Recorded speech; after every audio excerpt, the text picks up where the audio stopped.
Good evening, everyone. I'd like to call to order the regular board meeting of trustees for Monday, July 11th at 6:44 p.m. First of all, we'll start with the roll call. Trustee Brown? Here. Trustee Pearson? Here. Trustee Stubbs? Here. Trustee Muhammad? Here. Trustee Hunt? Here. Trustee Henier? Present. Let the record reflect that all members of the board are here. Our department heads are here. Village administrator. Our village attorney is en route. He will be here shortly, and we'll start with the Pledge of Allegiance. If you would stand, please. I pledge allegiance to the flag of the United States of America and to the republic for which it stands, one nation, under God, indivisible, with liberty and justice for all. If you would remain standing, we'll ask that Trustee Pearson lead us in prayer tonight. Everybody bow your head, please. Heavenly Father, I come to you tonight because we're having a board meeting here and we need to all come together on a board meeting. This is going to be a board meeting that's going to need your guidance. We need you to come into everybody's heart. I ask that you come into my heart because I want to do the right thing tonight for the people of this community. Lord, thank you for giving us safe passage here. I ask that you give everybody safe passage home and make this meeting something that we can all be proud of. It's in your precious Son, Jesus' name, and we love him. And I say amen and amen and amen. Amen. Okay, thank you.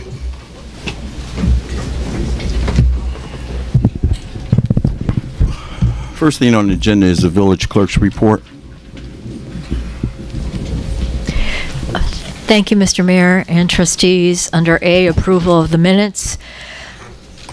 We have a number of minutes I'm asking the board to approve either individually or collectively.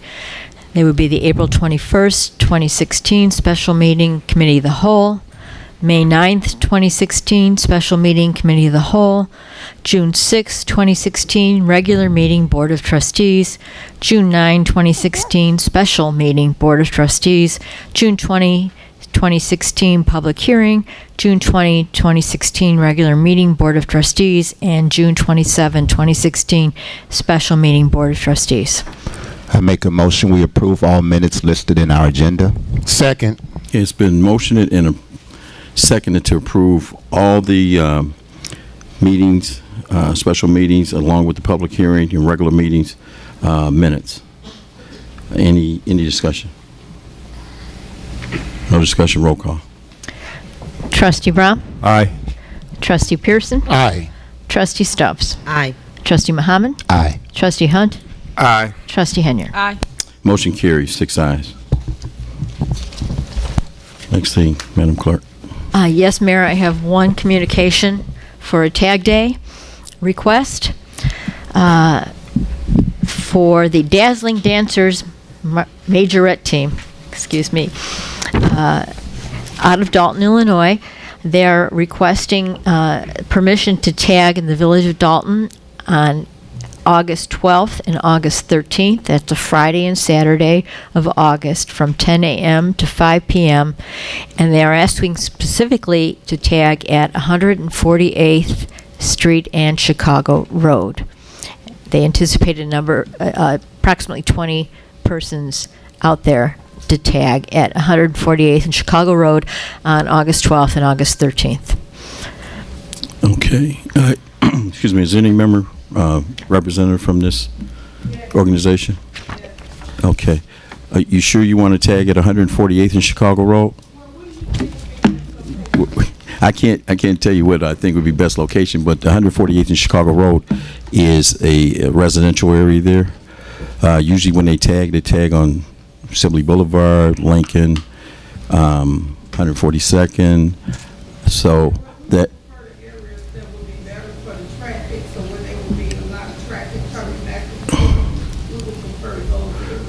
Mr. Mayor, they would be by the Franklin School. That's at 147th Street to Franklin School. A block down by, at 148th Street is where, correct me if I'm wrong, is that Walters Plumbing? Like an industrial area. Yeah, is that Walters Plumbing there? 148th? The old Eden's Rock, okay, that's right across from you. So it's really, yeah, right at a residential intersection there. So, do we need to amend that or modify it if the board wants to approve the tagging? Are you saying you would rather go to a busy intersection? Yes. Okay. Without objection here, if there's any objection, how about Sibley and Chicago Road? Okay. Is there a motion to approve the tag day for this organization? I make a motion to approve the tag day. Second. Okay, it's been motioned and second to approve the tag day, and we will let the record reflect that location will be moved to Sibley and Chicago Road. Any discussion? No discussion. Roll call. Trustee Brown. Aye. Trustee Pearson. Aye. Trustee Stubbs. Aye. Trustee Muhammad. Aye. Trustee Hunt. Aye. Trustee Henyard. Aye. Okay, motion carried, 6 ayes. You're welcome. Next thing on the agenda. Mr. Urban. Next thing on the agenda, we turn it over to Mr. Smith from Robinson Engineering for an engineer's report. Thank you this evening, Mayor, Madam Clerk, trustees, residents from the Village of Dolton. Before you have a copy of my engineer's report for Monday, July 11th, 2016. There's just a couple items on there just to update the board and the residents on the PACE bus shelters. Those have been upgraded to, they're going to be ad shelters. They're now working in 3 locations, 2 locations off 142nd and Chicago Road, and also 144th and Chicago Road. The concrete work has been completed. What they will do is do the parkway restoration and bring those ad shelters in and bolt those down to the concrete. And then also they'll run the electricity to them. Some will be ran from electricity to the nearest light pole. Others will be solar powered. The last item I have is the CDBG street resurfacing project. Pre-construction meeting was held on Wednesday, June 29th at Village Hall. Contracts were executed on July 8th. Field layout will be this week, and construction will start the week of July 25th. The construction should last about plus or minus 30 days. You mentioned 2 in the area of 142nd Street. I saw the southbound where they putting it, but what about northbound? They're going to have one. It's 142nd northbound lane and 142nd in the southwest corner. So there's going to be 2 off 142nd. And then 1 is going to be off 144th. And what about, I see they're making improvements, they're doing concrete work in front of the Checkers. Is that for a new shelter? I'll have to check on that location. The update I got was just for the area right by Village Hall. Okay, because they removed the one that was there. Okay, they may be relocating that one. Once more information becomes available, I will definitely provide that to the board. Thank you. Thank you. Well, can I have a question? I have a question. Yes, sure. Yes, trustee. Any update on the water meters? Is that on pause because of the budget downstate, or what's going on with the water meter update? I just discussed that with Mr. Urban. There were a couple of responses that we have to reply to from the IEPA. Some financial documents that had to be turned over to the IEPA. One was the most recent audit, and there was a couple other items that Mr. Urban can update you on that I think that was provided end of last week to the IEPA. The questions that came back was, the first and foremost was they wanted to know where we were with the audit. We sent them the draft audit this week. Last week, Friday. We got a response that they were overly whelmed with the response of the audit and the difference in the improvements that we have made.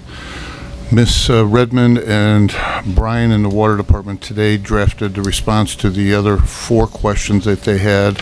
I had conversation with both of them today, and they feel that this should be the end and that we should get approval within 30 to 45 days from IEPA. When you come back next month, can you make sure you update us on meters? I'm talking about you or Ron. Just As soon as we get the go-ahead from the IEPA, I will send out an email blast to the trustees and the mayor, and we will keep you in the loop. Hopefully, we'll get that before the next meeting. And then once we get approval, that's approval for the loan, and then work would start? We've already had a preliminary meeting going months ago with the supplier of the meters, the contractor that won the bid, and they're ready to start virtually, I don't want to say on a day's notice, but there is a plan in place. It's a pretty extensive one because all the meters are going to be changed out by appointment. It's not just they're going to show up. So it's ready to go, yes. Once we get going and we get the approval, I would say that we should probably be installing meters within 30 days after the approval. Thank you. Okay, next thing on the agenda. Next item on the agenda, Mayor, would be the committee reports, police and fire. Good evening, everyone. And I want to thank everybody for coming out because it's so important when to us to see the faces out there when the residents show up in force like you do. Is because of you guys, the reason everybody up here works the way that they work and try to get things done in the community. So I want to thank everybody for coming out. Reports have changed a little bit, so I'll give you the fire department report first. The Village of Dolton Fire Department has continued with our objective of a community-oriented fire department by introducing our first annual blood drive, a partnership with LifeSource. The event will be Friday, July 29th, 2016, and will be located at Dolton Fire Station Number 2. The address for the fire station number 2 is 830 Ingle Place, Dolton, Illinois, located at the light between Greenwood and Cottage Grove off Sibley. The time of the event will be 1 p.m. to 7 p.m. Also on Saturday, August 13, 2016, the Village of Dolton Fire Department will be introducing our first annual smoke detector giveaway, a partnership with the Red Cross. The event will be at Dolton Fire Station 1. The address for Fire Station 1 is 14022 South Park Avenue, Dolton, Illinois. The time of this event will begin at approximately 9 a.m. to 1 p.m. It is important that all households within the community have an adequate number of smoke detectors, with the minimal amount being one per floor for residential dwellings. The Dolton Fire Department has responded to several structure fires during the past month, in which inadequate alarming systems allow for early detection. The early warning allowed for proper escape of the structure, which resulted in no injuries. It is important to remember that smoke detectors and fire detection systems save lives and minimize the loss of your property. And hope to see you at both events. And that is from Chief McCain. And there's flyers. These flyers are up on the table. And I really, really hope that everybody participates. The fire department goes through a lot to put these on. These smoke detectors are going to be, I don't know what's the limit. Do you know, Chief, how many each family could get? Household, I should say. Once the resident informs us of how many levels in your house, it'd be between 1 and 3. So take advantage of that. The last thing you want to happen is a fire be in your house and people don't get out because there was no smoke detector. So take advantage of it. And if you can't install them yourself, I think that there's going to be assistance where the Red Cross will install them for you. So everybody, please take advantage of that. From Chief Collins, the Village of Dolton Police Department reports the following. Secretary of State mobile unit will be at the Old Village Hall at 140 14th Park Avenue this week, Wednesday, from 10 a.m. to 2 p.m. Residents can apply or renew a driver's license or a state ID, can get license plate stickers, or register to be an organ donor. And I'll see you out there, Chief. I'm going to finally pull that trigger and register to be a donor. Please attend the next Project Connect Community Policing meeting on Thursday, July 28th, 2016. The meeting will start at 7 p.m. and will be here at the Village Hall. That's important. We have a lot of people who talk about community policing events, and it is growing. I wasn't at the last one, but prior to that, every meeting was more and more people, and it's becoming very, very popular. And if you have any issues that you want to talk about, that's the place to go talk about them. The chief is there. He has several police officers there, and they answer all the questions, and they take notes, and it's something that I think you should all try to attend, and bring a neighbor, bring somebody with you. And anytime you hear somebody talking about they got an issue, of course, you could always call the police department, but I recommend that you come to the meetings. Tuesday, August 2nd, will be National Night Out celebration at the Fountain. I don't know if everybody knows what that's about, but that's a great time. Bring your children out. There's fun, there's games, there's food, there's vendors out there. Every year we have a fantastic time, and Dolton even wins awards for a few of the years that they've been out there. So I advise everybody to come out again and bring neighbors, bring as many people as you can, and enjoy yourself. Public Works. Cook County SWAP, and this is from Superintendent Matt Stacy, I'm sorry. Cook County SWAP was out working the streets in the village on June 13th. They paper picked and cleaned up Lincoln Avenue, Chicago Road, Greenwood, and Sibley. Cook County Sheriff Work Program was out and demolished a home that was boarded up from a house fire on Lincoln and an old building behind Sharks that was vacant. And it was good to see that down. The recycling center is up and running. Please take any recyclables there. If you are not sure about something, please call Public Works and we will help you. They will help you. For those that don't know where the recycling center is located at, it's at Greenwood and Irving. And please, no raw garbage. It's just for recycling. Public Works has taken down an old hazardous vacant garage on 153rd block of Dorchester. Public Works has repaired 3 water main breaks in the month of June. And the equipment status is Public Works snow trucks are being maintained for upcoming winter. All plows and salt spreaders are also being inspected. Maintenance to 4 police cars, 3 housing cars, and 3 Public Works trucks. And as always, put your garbage out the night before. Your garbage day no earlier than 5 o'clock. You want to take all your branches and tie them up, and that way Homewood Disposal will take them.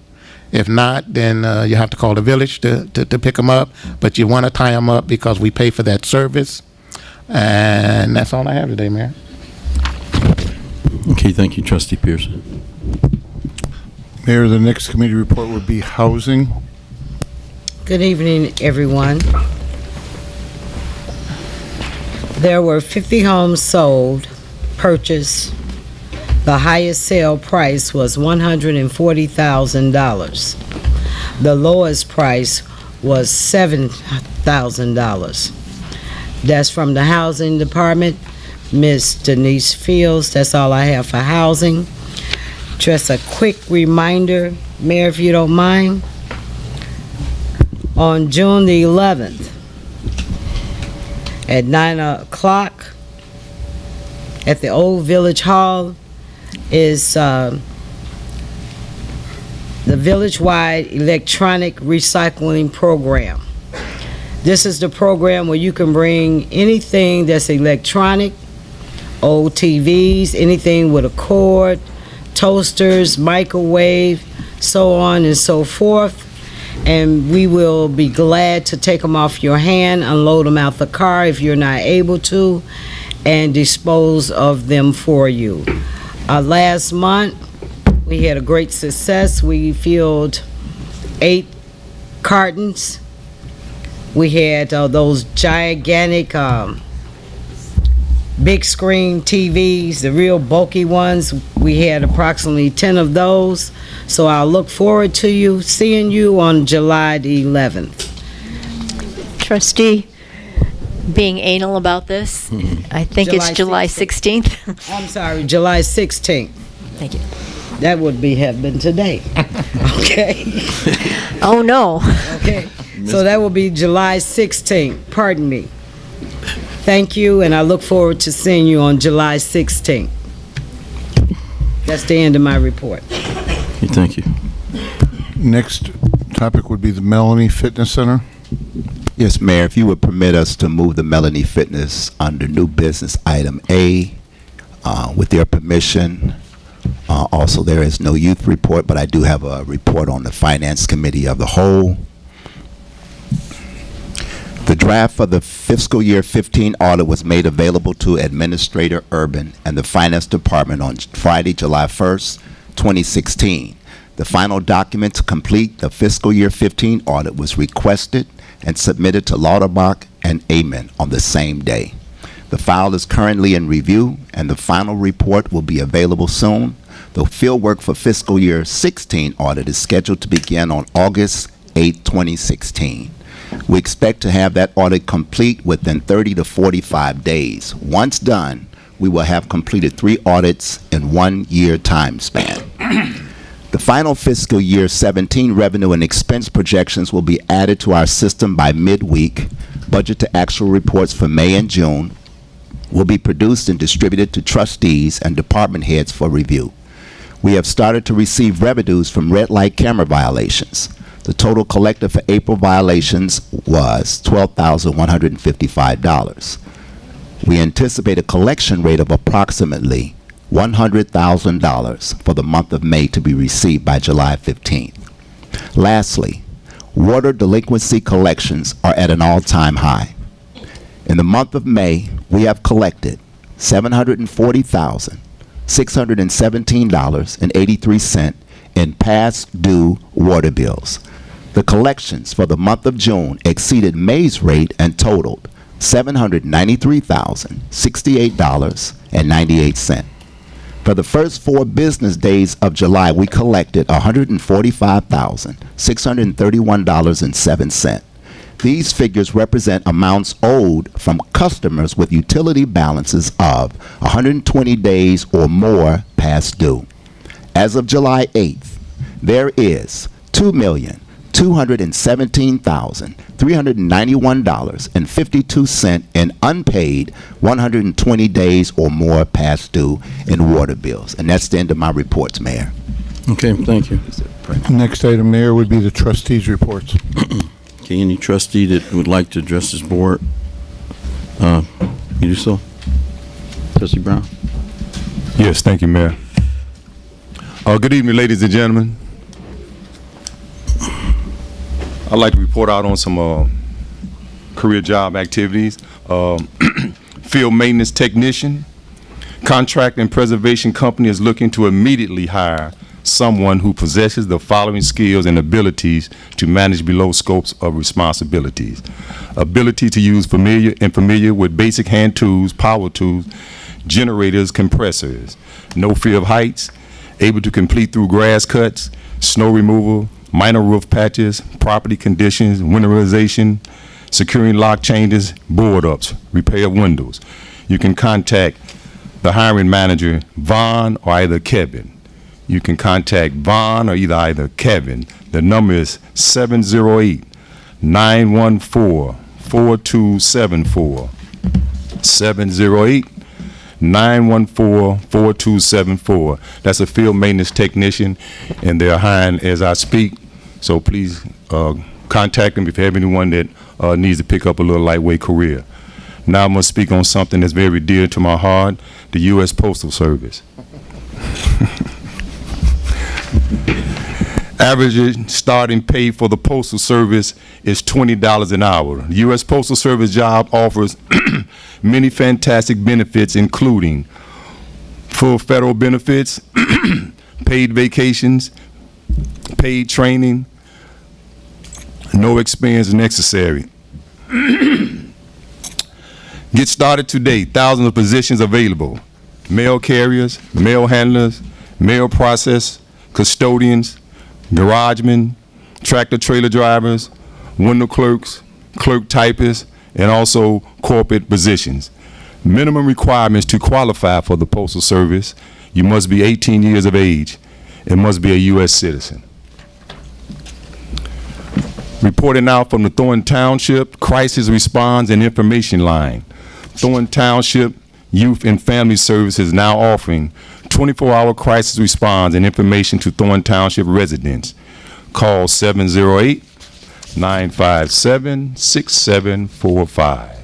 That's 708-957-6745. For emergency information regarding parent-child relations issues, domestic violence, bullying, traumatic events, violence against seniors, extreme hoarding, violent acts by groups, gangs and drugs-related violence, natural and man-made disaster. Or either you can go to thorntownship.com. Also, this is tax season time. Thornton Township tax refund. The date has been extended to July the 30th. Have your 2014 tax installment letter with an ID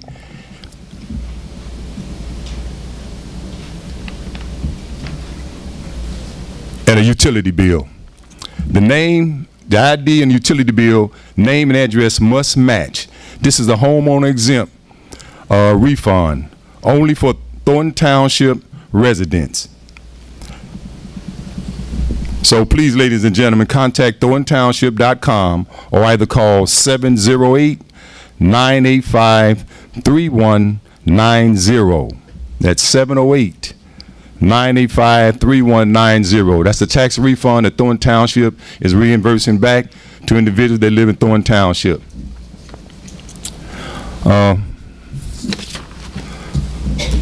Also, I'd like to report out on the we have a dad and son and friends softball tournament we hold every Sunday at the Dolton Park.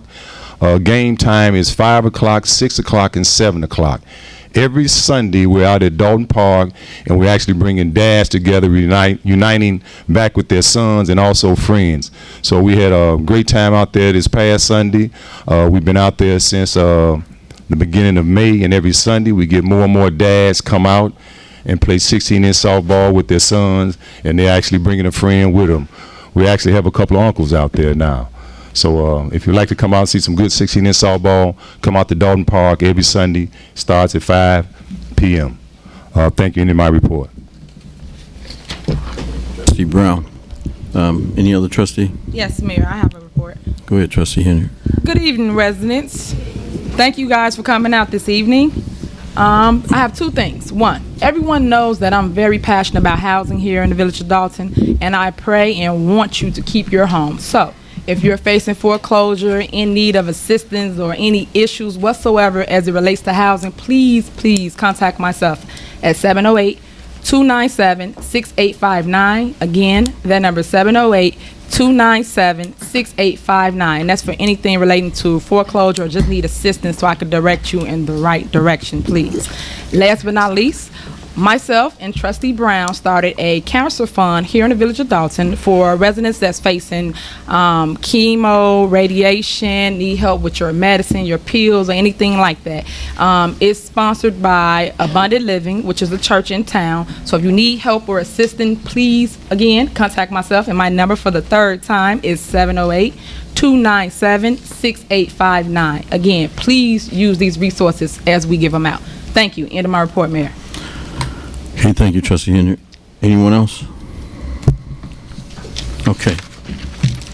Mayor, the next item on the agenda would be my report, and what I'm here to is to inform you that item C under new business, approval of an insurance renewal presented by Mr. Cliff Taylor, is going to be pulled.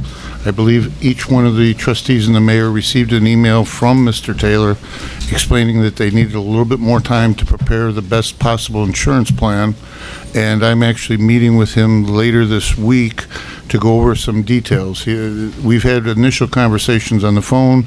He's pointing out some interesting things, that there were some missing articles in our old policies that we need to add into the new ones. There were some discrepancies in the vehicle census, so we're going to work all those out.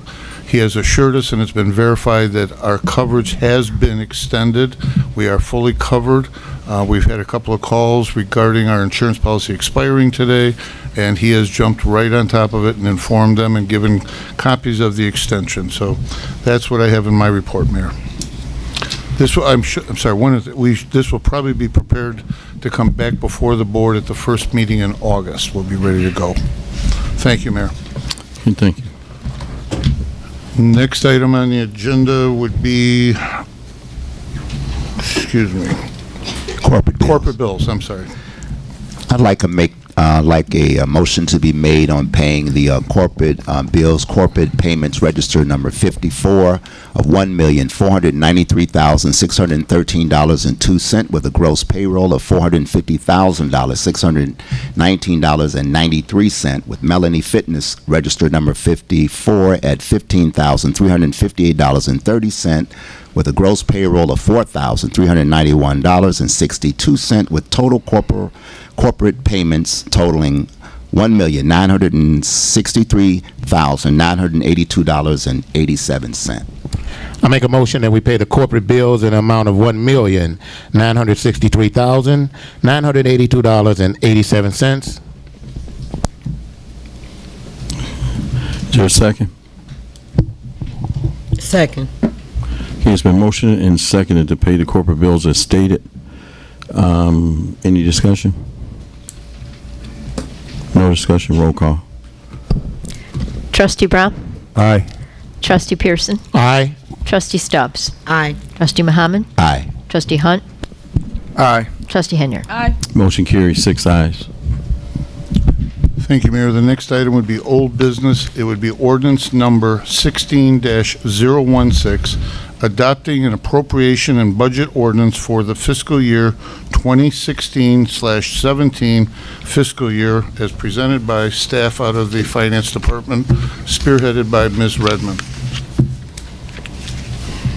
I make a motion that we pass ordinance number 16-016, adopting an appropriation and budget ordinance for the 2016-17 fiscal year.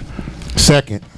Been motioned and seconded to adopt ordinance number 16-016. That's the adopting of an appropriation and budget ordinance for the 2016 and 17 fiscal year. Any discussion on that? Yes, Mayor. Yes. Does this include the increase on the 5 people that were selected to get increase on salaries? Yes. Okay, I was totally against that, so can we amend that motion to not include the salaries, or how would that work, Attorney Murphy? You would have to make a motion to amend the appropriation and budget ordinance to eliminate those items. And there'd be a vote on the amendment. Okay, so we don't vote on each individual That salary? would have to come, that would come first. So have you got specifics you want to make a motion to eliminate certain lines? I'm not for any of the salary increases, Well, then you can vote against the budget, I guess. but I'm for the budget. I'm not for the increase on the salaries. So I was told in closed session that we can vote against the salaries and still approve the budget. So now I'm trying to understand what's the issue. Well, Mr. Urban, would you explain the line items that she's referring to, please? There were, if I'm not mistaken, 5 or 6 employees that were given raises. There was discussion in executive session, and that's all I can say because it was executive session. The majority of the board at that point agreed to issue salaries with some adjustments. Those adjustments have been reflected in this budget, and that is what is being presented. I would have to agree with, the attorney, as he said, an amendment to the motion can be made to take out the raises and vote, and if the vote carries by a majority, then they'll be taken out. Otherwise, they would stay in the budget without the amendment. Tiffany? Yes. The other thing you can do, you've made your statement for the record that although you agree with the budget as a whole, you're opposed to those particular salary increases, so your opposition to that's in the record. But I don't think it's fair, because if it still passes, that means only 5 select people will receive raises, and I'm not in agreement to it because it's $25,000 per person. And if that's the case, we always crying about we need more help. You can hire more people instead of giving one particular person $25,000 increase. Well, then I think you should make a motion to eliminate those lines and see how that goes. I would like to make a motion to eliminate the increase for salaries. Can I, There's a motion on the floor. We need a second, and then we'll talk about it in discussion. Second. Okay. It's been motioned, Yeah. and let me get this clear. It's been motioned to amend the current budget minus to eliminate the raises of 5 individuals. Is that correct? No, we'd like to vote on the budget, to pass the budget, but like to eliminate those salary increases. That's what I just said. So it's been and to get it correct, you want to make the amendment to eliminate the salary increases of those 5 individuals, correct? Correct. Okay. Now it's been motioned and seconded. Now we can discuss it. can I have the floor? Yes, go ahead, trustee. Oh, yes, thank you. I'm in agreement for, I want to kind of see if I can amend it if the other trustees will agree with it, but I think some people should get the raises, but instead of us just picking, or the administration picking 5 employees, 2 of them getting 20,000 raises, and some of the other employees not getting raises at all, I think, and I talked to some of the trustees, if we put maybe 100,000 on the side, look at the entire village with all the employees and see what raises should be given on a I think a more holistic view, and make sure everyone gets compensated, and then move it out later. So I think right now, the way you're just picking these 5 employees, I think it's too quickly being done. I think it would be better just put money on the side when we look at it, because I know the HR manager, the new one, was working on coming up with different salary comparisons. When she has all that information together, and we can see what's the proper raises for the other about 50 or 6, is it about 40 non-union employees we have? 40, 50? Approximately 40 to I would 50. think that some of those employees should also be included, not just those 5. So I would think that's the amendment I would like to make, if we can add that caveat to it. I think that when these raises were discussed, and I wasn't in on all the conversations and discussion about the raises, some of the employees had received raises last year, and some of the ones that are in line to receive this year have not received raises. So I think the increase reflects some of the categories of the people that are in particular positions, that comparisons were made to those salaries through other villages, surrounding villages, for what the duties that they do. So some of these people that are getting raises this year did not get raises last year, but people got raises last year. They did not get a raise this year. Now, in regards to union employees, their salaries are set by contract. So usually, you can correct me if I'm wrong, every year there's a cost of living in the contracts.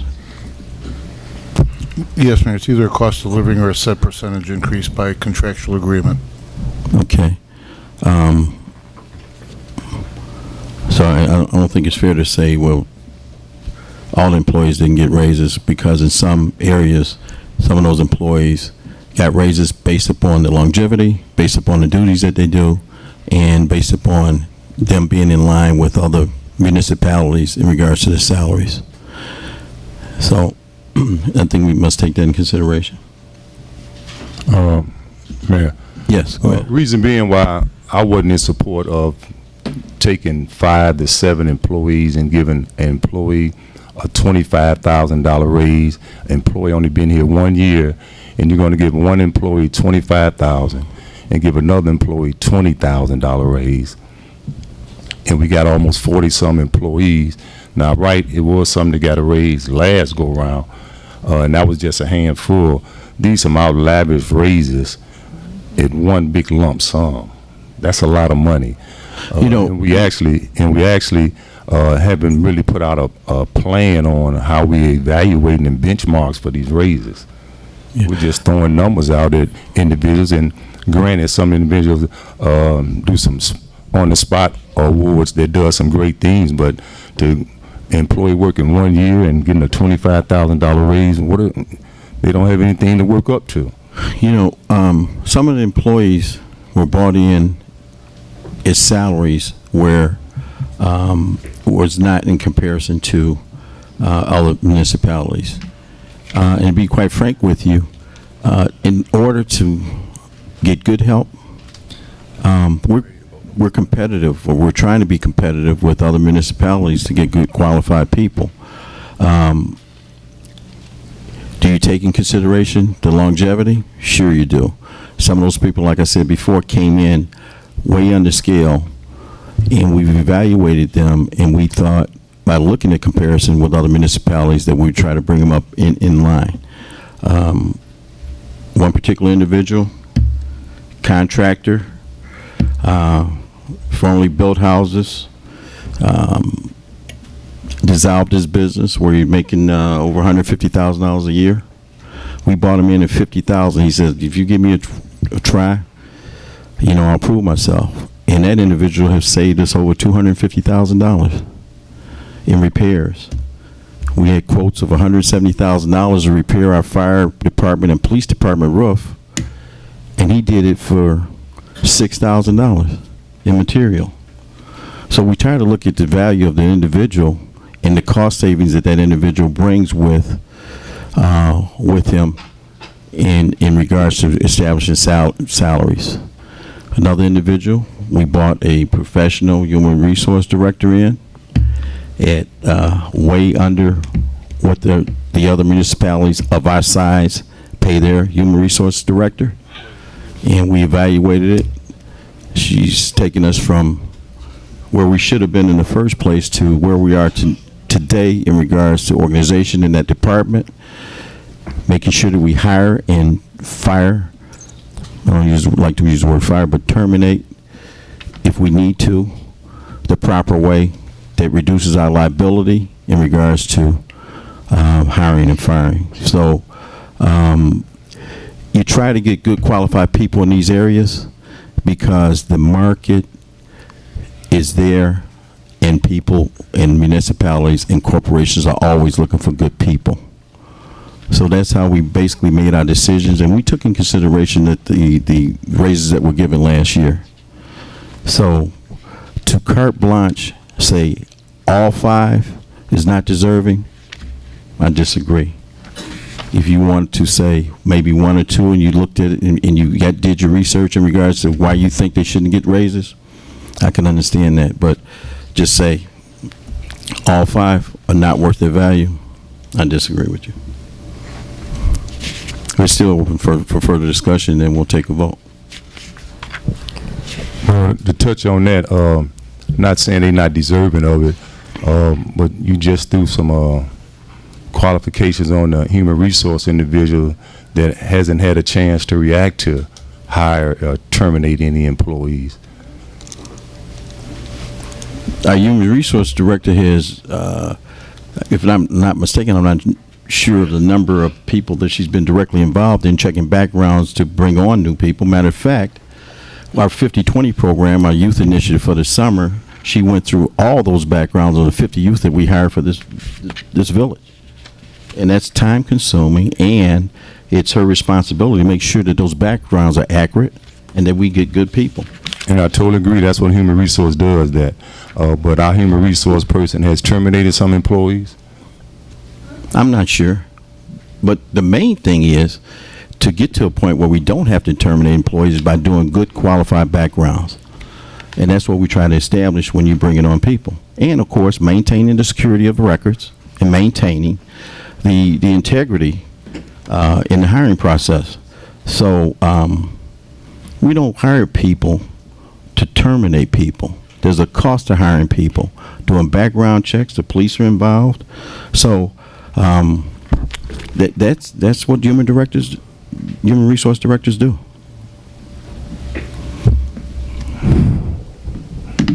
Attorney Murphy, if I understand correctly, we had an underlying motion to approve the budget, and then we had Trustee Henyard's motion, which was seconded, to eliminate the salary increases for the 5 employees,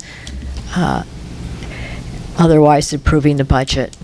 So I think there should be a separate vote on the amendment. that's what I'm asking. So this is a vote to eliminate the 5 positions. Yes means you want to eliminate, no means you do not want to eliminate those raises. Okay, any further discussion? Why don't you take a roll, Madam Clerk? On the motion to eliminate the proposed raises for 5 employees, motion by Trustee Henyard, second by Trustee Brown. Trustee Brown. Aye. Trustee Pearson. No. Trustee Stubbs. No. Trustee Muhammad. No. Trustee Hunt. Aye. Trustee Henyard. Aye. 3-3. Motion fails. Tie. Well, well, the amendment did not obtain a majority. Do you want to vote? You can say no.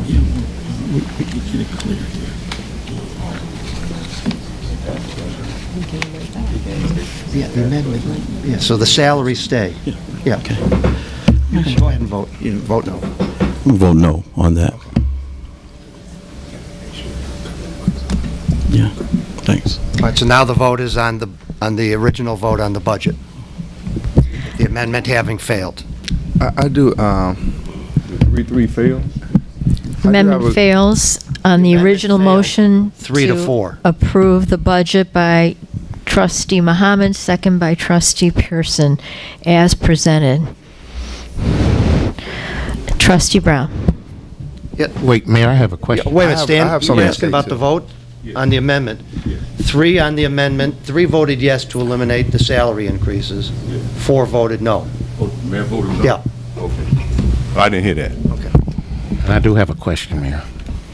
Go ahead, Trustee I'd Pearson. like to know what those amounts are, For, the increases. Because somebody's saying 25 and 20 and... I don't have any further Staff does updates not- on the amount of the increases. I think you got them in executive session. Yeah. There were They were- adjustments made, there was discussion made during exec, there was conversation after exec, one-on-one. Staff will be happy to present those. We don't have them in our fingertips, trustee. I Yeah, just don't. I think you should get the amounts and let the residents know the amounts. Well, it will be of public record once it's passed. It hasn't passed yet. If I may, Mr. Mayor, at the last special meeting of the Board of Trustees to approve the budget or consider the budget, those items were discussed. They are public record. They are available at my office. And for anyone that wishes to pursue it further, but all of those, I got them. Everybody got them. All right, well, I have it right here. So they want to hire a new public works supervisor for $50,000. They want to give a $25,000 raise to Mr. Scott. He's been here around 7 That was months. adjusted down to 70,000 after discussing it with Mr. Scott and several of the trustees. So now his raise is 20,000. How much is that raise? His raise would take him up to $70,000. From 50,000. If that's the number, I don't have the number in front of me. Well, I have that before we had a raise for Mr. Scott for 25,000. Unless you can tell me it's a different amount, 20 or 15. It is now, if his base pay is 50, it would go to 70. So a 20,000 raise. Thanks for the correction. I had a $20,000 raise for Angela. $12,500 raise to Ivana, and then a $10,000 raise for Mary. Correct. And no, so someone asked that. I have the numbers right here. Okay. All right. Why don't, in discussing those amounts, why don't you discuss what they do? No, I don't. So So the residents are clear. what they do. So the residents are clear on who's getting the raises and what department. Scott, Scott Gilmore is our in-house, whatever you want to call contractor. I mean, from maintenance engineers, what Trustee Muhammad said, but there's not one thing that we've sent outsourced in regards to maintenance in this building. There were 2 maintenance people in this building when the bank had it. Scott has done everything in this building. Not only that, but in the Melanie Fitness Center, from plumbing to electrical to mechanical carpentry, you name it. The roof, as I said before, we got estimates of $170,000. He bought materials for $6,000, and that was done in-house, which was a savings right there of more than what his salary is. He's qualified, and when he came in on a test pilot type basis, and he's really proven himself. His worth and his value. So taking him from $50,000 to $70,000 is still less than half of what he made as a private contractor. And one of the reasons he wanted to become an employee, because there's problems with getting good qualified people.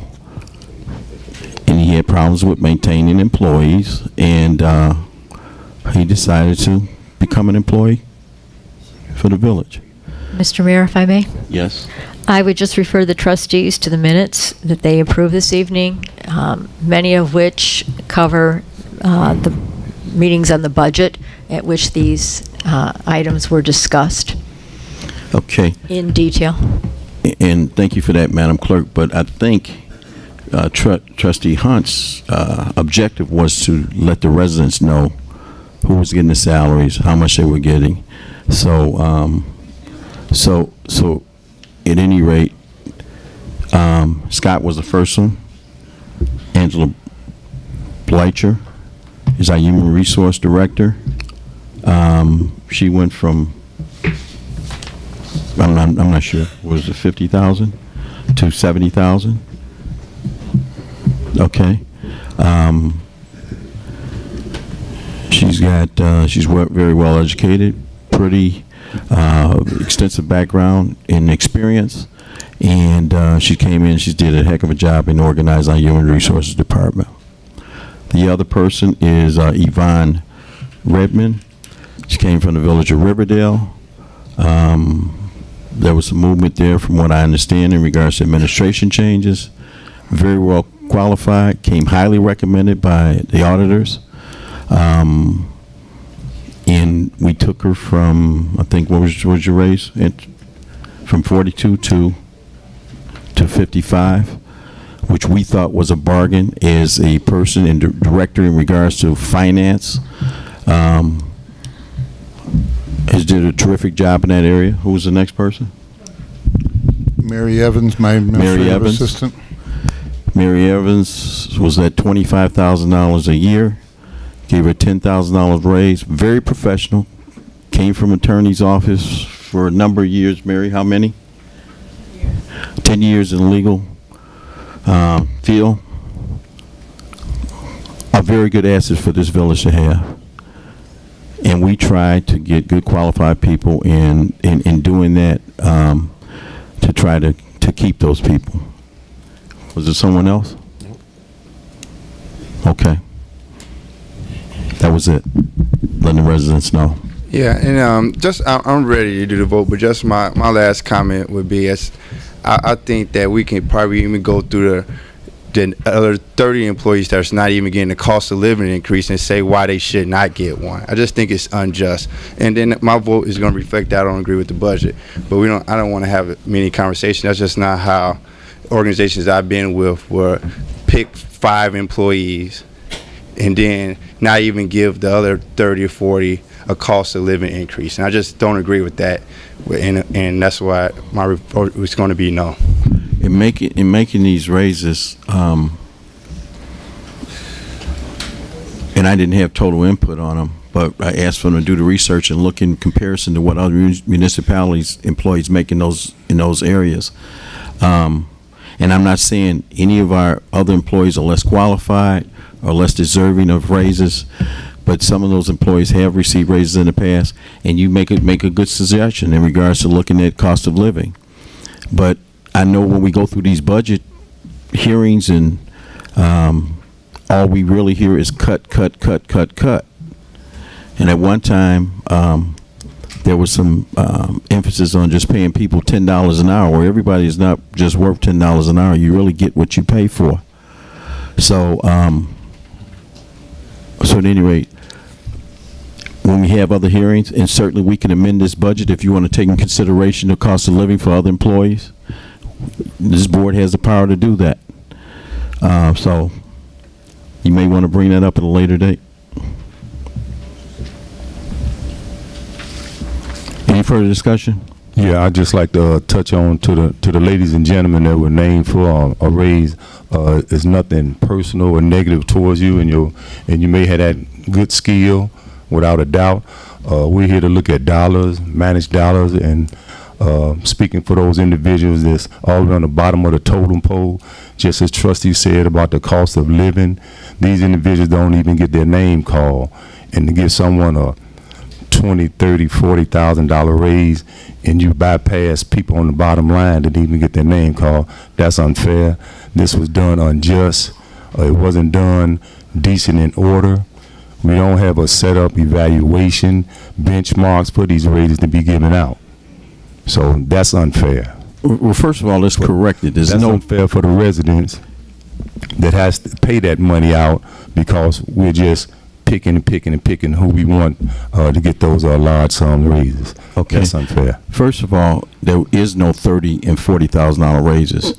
And second of all, if you want to talk about cutting, you get $25,000 a year as a part-time trustee.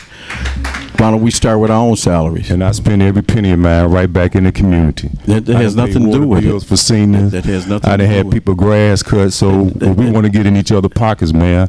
That's no problem. Just take. You talk about You give up cutting. your Let's take a salary, look at I it. give up my salary. Just look at that. Just look at that. Point of order, we're getting off target so here. At any rate, Well, that's the mayor throwing his little wisecracks again, that's so not throwing that any wasn't even a wisecrack. discussion. Do you want to talk about adjustments? Just I'll Yes. take a look at our adjustments. Yeah, well, the $24,000 I get a year, I spend it very widely right back into the village because I live here. I spend money in Dolton. I share my money in Dolton. Mayor, there's a motion on the floor. Point of order, please. You're absolutely right, Trustee Pearson. No further discussion. Let's take a roll call. On the motion to approve the budget as presented, motion by Trustee Muhammad, second by Trustee Pearson. Trustee Brown. No. Trustee Pearson. Aye. Trustee Stubbs. Aye. Trustee Muhammad. Aye. Trustee Hunt. No. Trustee Henyard. No. I say yes. We're passing this budget. If you take a look at what's happening in Springfield in regards to the budget, that they don't have a budget for the last year and a half, which doesn't allow them to pay bills and move forward. I'm glad this board chose to, and it's been divided, chose to pass this budget because this village has to continue to operate. Attorney Murphy, just quick question. Can the mayor break ties as it relates to money? Yes. Okay, just wanted to know. Thank you. Excuse me, the next item on the agenda, Mayor, is item B under old business, Resolution 16R-004. Was a directive came from Trustee Hunt regarding the completion of outstanding executive session minutes. The attorney has developed a resolution directing the village clerk to complete preparation of all outstanding executive session and regular session minutes. I'd like to make a motion to approve Resolution 16R-004. Second. Okay, so a motion and second to approve Resolution 16-16R-004, directing the village clerk to complete preparation of all outstanding executive session minutes. Oh, I'm sorry, I got it. Oh. The Lord just told me I had to put the date in. There's no date right now in there. I want to put August 31st, 2016. August 31st, 2016. August 31st. Yeah, has to put dates in there. I was going to talk about it during the discussion, but I guess I need to say. Okay, do we need to clarify for the resolution those dates that he's requiring her to have completed by August 16? August 31st. August 31st, I'm sorry. Attorney? Yeah, there's a blank in the resolution that needed to be inserted, so. Okay, can we pass this without that blank being completed? Well, it's up to the board because the whole resolution is to give a deadline, so whatever the deadline the board sets. But we have to determine which ones are outstanding and he wants her to complete, correct? Yes. Okay, so how do we pass the resolution when it's incomplete? Because one of the other things that Trustee Hunt, if I believe it been passed, was that there were some documents that we tried to pass an ordinance on. You weren't comfortable with it because it wasn't completed. So we're facing the same type of situation here. If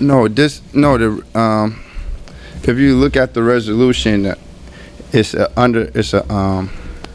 a line where we just have to put the date. The attorney left it open just in case any of the trustees want us to come up with what day to give the clerk for the deadline. So if you look at the resolution, it's underlined, it's pretty obvious that says plug date here. And pretty much what's going on, ladies and gentlemen, in the audience, we have meetings out here, and then we also have meetings in executive session, and we have no minutes for those. And basically, that's going against the Open Meeting Act. So the way it's been performed right now, and that's how the resolution reads right now, I see some people in the back shaking their heads. We can actually have the attorney read how it states in his resolution, but he's been doing this, the lawyer has been doing it for 30 years. He has more knowledge about the Open Meeting Act, but you as the citizens have the right to know what happened in those meetings. Right now, in those meetings behind closed doors. Right now, we have no minutes for those, and basically this is just going to get us doing things legally, basically. So that's why I let the village attorney know that we haven't had executive meetings since 2013. He was actually surprised that we didn't have these minutes, and so he put this resolution together very fast because it's basically against the law. And so that's why we have it out here. I want to put the date of August 31st, 2016. And I think I have a second for that. But just trying to keep us legal. Madam Clerk, do you? I'll defer to the trustee. Go ahead, trustee. Yes, point of discussion, Mayor. I would hope that Trustee Hunt, that you would have discussed this with Madam Clerk, because this pertains specifically to her, before we put a date of August of 2016, and we should get the input and feedback of our clerk, just so we can know that if we agree to this ordinance and then agree to a date and it's not doable, that we should get the input of our clerk. And I would hope that discussion took place between you and her before we were presented this. To answer you, trustee, yes, we had an open discussion at the last meeting. This is now old business. We had an open meeting discussion in front of, it was on TV, it's on the cameras. You was here right next to me. Me and clerk had an open discussion about the dates and deadline. I brought it up to the board before, and now we're bringing it again. I made sure everybody's aware of this and my concern of this. And it got a little heated between, I guess, myself and the clerk. She was saying that we had no right to tell her what to do with the minutes, and I said we do have rights, and it went a little heated. So now, yes, I got the village attorney aboard. Other members up here said, yes, draw up the resolution, and we did talk about it. So I don't want you to think, I don't want anyone to feel I did this behind closed doors. No, this was all done in the open. Okay, again, I would like to get the input of the person that this pertains to, which is her office, and that's Madam Clerk, her feelings on this deadline that's put in this ordinance. Madam Clerk, go ahead. I do recall getting a little bit heated at the suggestion at a previous board meeting that minutes would be prepared and submitted in my name without my input. And I took a step back today and reviewed the law, and as far as, well, as it reads, it still reads, the village clerk submits the minutes to the Board of Trustees. I'm going to give Mr. Murphy a very wide berth as far as any suggestion that he is on board personally or surprised that no executive minutes have been submitted, since it can't be a secret to any member of this board or the village attorney, because if they haven't been submitted, where are you? Essentially. Trustee Hunt, I'm well familiar with state law. on this issue as village clerk, as a former trustee. All of us went through the newly elected village officials training when we came on board, which requires that twice a year the Board of Trustees meets, at least twice a year, the Board of Trustees meets to review minutes from closed, also known as executive sessions. At those meetings, the Board of Trustees determines whether or not they, as a board, determine it is appropriate to release those minutes. I was very frank with Trustee Hunt when he asked me this year, how many minutes for closed sessions have I done in the 3 years since he and I have been on this board? For closed sessions, I said 0. We've had discussions before on the minutes from the public sessions that have not been completed. That's all been part of a larger discussion. I have made it very clear to our village administrator in 2013, to Mr. Urban, who succeeded him, and to any trustee who bothered to ask me, that I cannot and have not been able to fulfill all the duties that have been assigned to me as a part-time clerk, doing a full-time job for trustees who have 4-hour meetings every other week.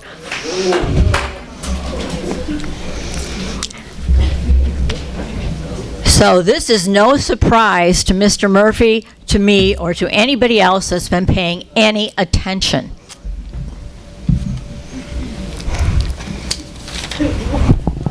Here. I thought, excuse me, trustee, I thought I had made it clear, as Trustee Hunt said, in the public discussions that he has initiated, since he has not chosen to initiate a private discussion at any time in the past 3 years with me regarding any of the duties that I perform as clerk or try to perform as clerk. But since it became a public issue a few months ago, I thought I made it very clear. I have 2 issues. As a village clerk, part-time, my duties and my time is 100% reactive to the demands that are placed on me by this board. I refer, ladies and gentlemen, to the agenda. This does not include the minutes for May, which I did manage to present and were approved by the board. So we have 9 separate meeting minutes from the end of April to the end of June. Does not include our last Sunday's emergency meeting. And no, I didn't get the minutes for that night. My bad.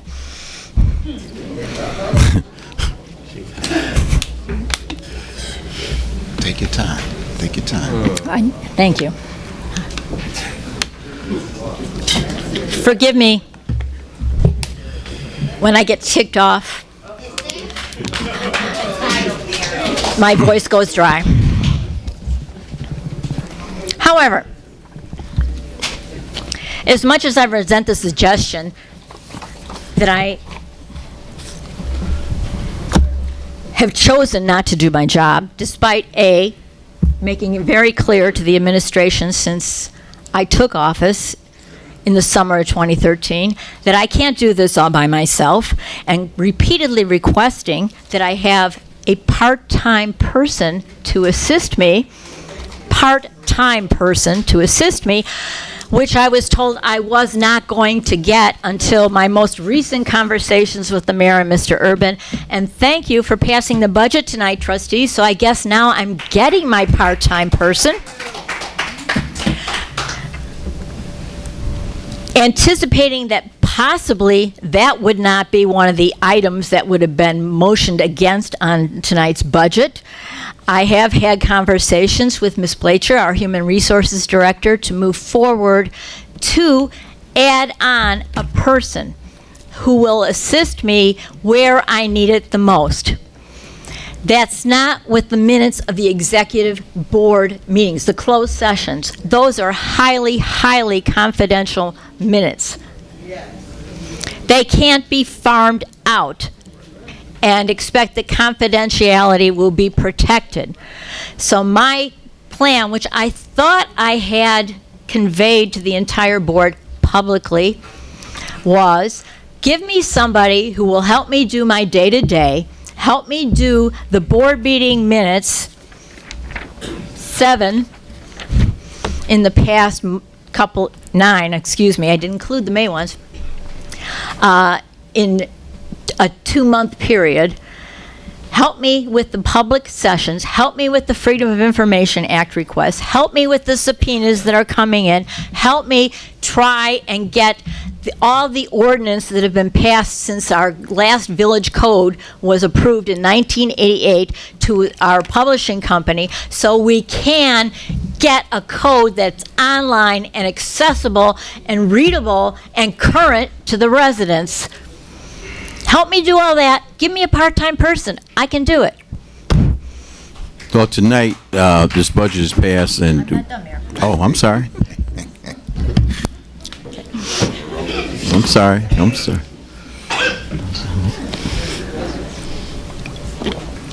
Instead, I spent a fair amount of time in the past, few meetings, as Trustee Hunt alluded to, trying to, explain and excuse my existence on the planet, which I take great issue to because I thought I made myself very clear. Give me a competent part-time person so I can do the job. Give me the tools to do my job, which you did tonight. So why is this up? But since it's on the agenda at Trustee Hunt's yet again request, and I'd like to put it to bed because I would like to have a summer where I'm not on the agenda, on Trustee Hunt's agenda, I should say. I'm not done, Trustee Hunt. Mayor, can I speak next as soon as she get done, because she's saying my name a lot. Okay. And all. Trustee Hunt. I would like to speak next Trustee Hunt, because stand by. I think it's personal. Point of order, She Mayor. already Stand by. stated she hasn't Trustee done Hunt. one single executive Hunt. meeting minute in 3 years. Trustee Hunt. Point Ladies of and order. gentlemen, if you want to clap to that, she has did Trustee Hunt. 0 in 3 years, and that's just not right. Trustee There's Hunt. nothing personal against her. I don't like her saying that, but I am going to say when you're not doing your job and you're getting paid $60,000 a year, you should have told that man. You should have had. A lot of people have short resources, and they make do what they have. They'll keep on demanding and they get their job done. I can't be at my job and tell all these reasons why I get my job done. And now I really would like the lawyer to speak next too and say, you have to do it. It's the law. Trustee Well, Point of order. Jesus. so, you can go back on your box for another 10 minutes, but just come on, keep it honest. You haven't done any executive minutes in the last 3 years. Well, why don't we keep it honest? Trustee Hunt? She makes $43,000 a year, not 60. Secondly, if this board would have approved this budget way back in April or May, maybe she could have got a head start. All for the last 3 years. Let me finish and have somebody to assist her.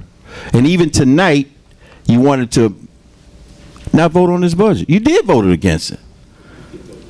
So at any rate, tomorrow the process will start. You'll have someone, Mary, to help you and assist you with these meetings. Now, I think, since you said she hadn't did meetings for so long, I think the date of August 31st is not sufficient time, is not a sufficient time for those minutes to get done. So I would recommend to this board that we extend that. What do you think, Mary? Well, How much time we need if we bring somebody on? It's going to be a training period, training portion that person's going to have to go through. So how much time do you think you need? well, that's the other unknown, Mr. Mayor. One, thankfully, the budget was passed tonight, so I'm not looking at another budget meeting this month. So I have that much time that I plan for that I can pursue.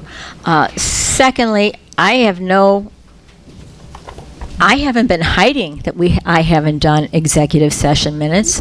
Just say a date, Ms. Trustee Hunt, will you just... Trustee Hunt. We had it, we got other You're not things on the recognized, agenda. Trustee Yes, Hunt. sir, Hunt. You're not Trustee Hunt. recognized, Trustee Hunt. You want to do August 31st, Trustee Hunt, September you're not 30th, recognized. October 30th? Okay. I understand. You're the best clerk ever, and you had limited resources. Trustee Just give Hunt. us a date. We can vote on it and move on to talk Trustee about the Hunt. Melanie Fitness and the pool parties they have going on there. Trustee Hunt. Trustee, Go ahead. Just give me a date. She has the floor, Trustee Hunt. Trustee Hunt.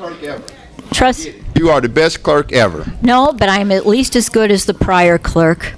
And you have not asked how many executive session board meeting minutes the prior clerk completed during her term. No, ma'am. No, sir. I'm as good as she is. She's not here to defend herself. No, and I am not attacking her. I'm saying I've done as much, I've completed as many minutes in my 3 years, meaning executive session minutes, as the trustee, as the former clerk, given the same set of circumstances, and I was there, that she presented at the same time. So I would ask you to hold me to the same standard on this issue as you would hold the former clerk of 20 years on this issue. So if you condemn me, please, condemn is too strong a word, they're only minutes, criticize me for my shortcomings in completing executive session minutes. I would ask that you hold me to the same standard as my predecessor and not criticize me any further or less than her. Mayor, Trustee if that's Hunt. too soon. Can you Trustee tell Hunt. me what date that you think is reasonable? All I'm really trying to do is to get a date, deadline, to get it completed. That's what we're trying to do, I but mean, you can keep you? talking. The clerk says she doesn't really can. What date do you suggest? And I can go for that. If you want to do October, November, December, to really want to make sure they get done. She said Why she don't can't you come with let it. us, I think that's what I asked earlier, and you keep talking. Why don't we just ask the clerk? We did ask her, and Okay. she talks for 10 to 20 minutes, and then does not give us a Sounds date. like you talking 10 to 20 minutes. Yeah, but I will give you a date. If you asked me for a Okay. date, I gave you a Right. date, and I said Okay. Thank August 31st. Okay, yes, go ahead. If she gives a date, that'd be Forgive great. me, everyone, for That's not- talking for 10 to 20 minutes in 3 years. I have sat here and listened for 3 years. I think I am not abusing my role by talking maybe even another 10 more minutes in 3 years, as I have sat here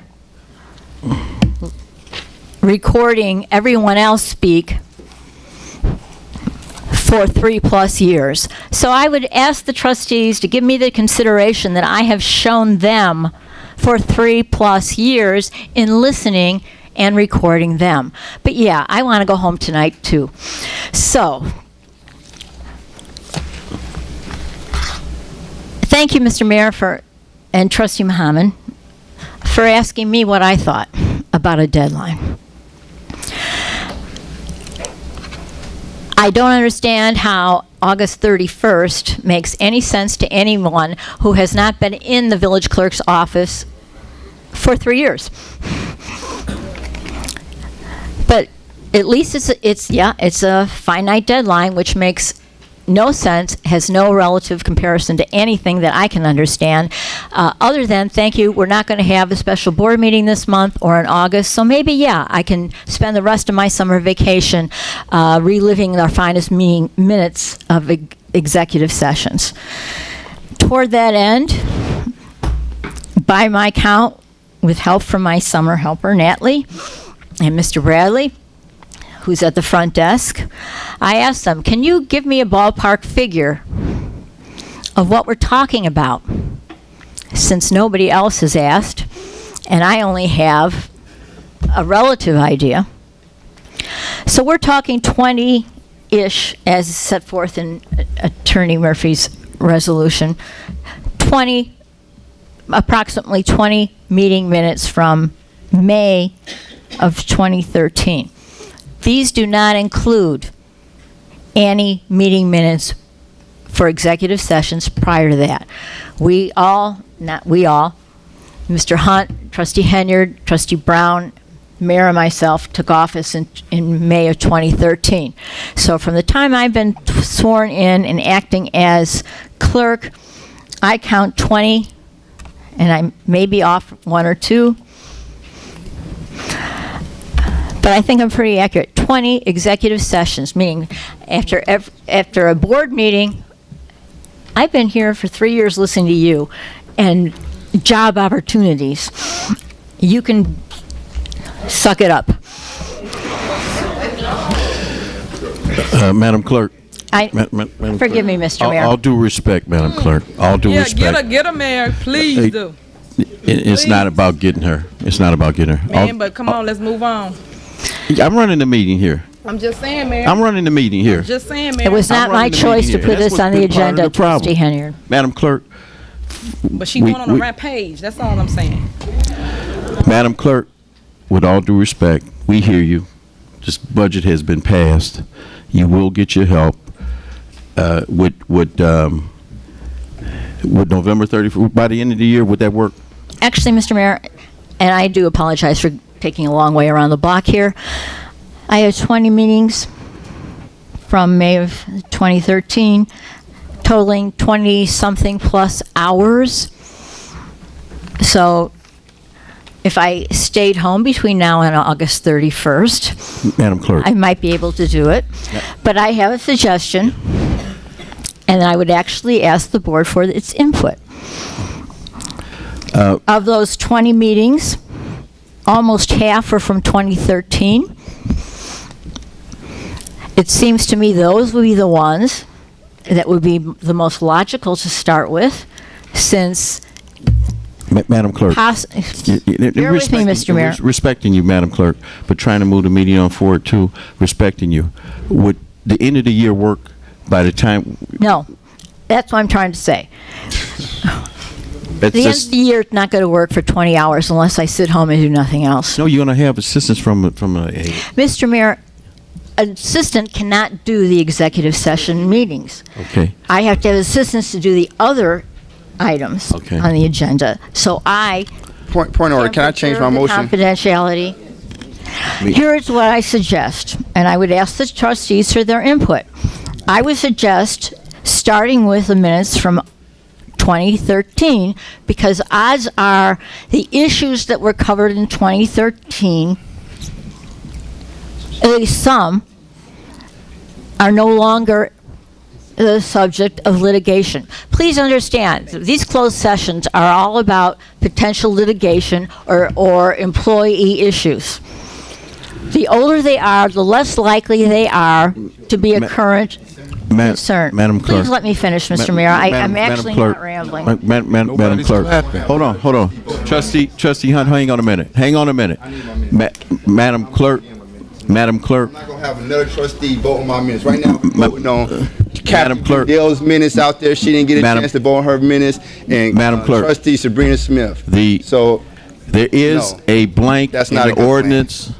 We've discussed this long enough. Let's Here- take a roll call. No. And we'll. Mr. Mayor, please let me finish, and then the trustees Clerk. can vote as they want. You tell her she got to be. I am making a proposal. I am the person that is most familiar with this issue. Please allow me to at least set forth the proposal. You can vote it up or down as you wish. There are 9 meeting minutes totaling 12 and a half hours from 2013. That is the most significant, as some of you may recall, portion of the outstanding minutes. There are 4 in 2015. 14, excuse me. Only 1 in 2015 and 6 in 2016.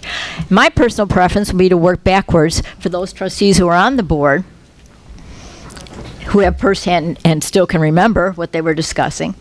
However, I think we're overlooking a serious point. The law says, as I said, and I said I was aware of the law. I want to remind everyone else. The law says the trustees have to review these at least twice yearly. It doesn't say that trustees have to release them. There's no requirement that the trustees have to release them. So I'm certainly not going to spend the next 2 months till August 31st killing myself to present minutes that will never, ever see the light of day. It's certainly under this board. But I would suggest that I go back to the 2013 minutes, which I will be able to present to this board, and will make it my business now that I have the additional assistance to present to this board, and the 14, and the 15, and the 16 by December of this year. Because looking forward to 2017, I think it would be a good thing for this board, as it's constituted, to evaluate what they're going to release and what they're going to say, no, we don't want the public to know about. So I pledge to you December, and I looked it up today, December 5th of this year, you will have them all. And then, Board of Trustees, the burden is on you to decide if you're going to make them public or not, or if this is all for naught. All right, I'd like to amend my motion. Can I make an amendment to my motion? Resolution 16, thank you for that date, Mary Kay. Have no issues with that at all. I'd like to make a motion to change my make a motion for resolution to approve resolution 16R-004 with the deadline of December 5th per the clerk's suggestion of 2016. And I would also ask that you be prepared, trustees, on December 5th to have an executive session for the purpose of reviewing all of those minutes I will be providing you. And I should remind you, just in case you don't know, you review them in session. Oh, great. Thank you. No advance copies. Thank you very much. Can I get can we get a roll call on that, a vote, please? Trustee Hunt amended his motion. Trustee Henyard, do you agree with the amendment? Yes. Trustee Brown. Aye. Trustee Pearson. He stepped away. Trustee Stubbs. Aye. Can't say as I blame him. Trustee Muhammad. No. Trustee Hunt. Aye.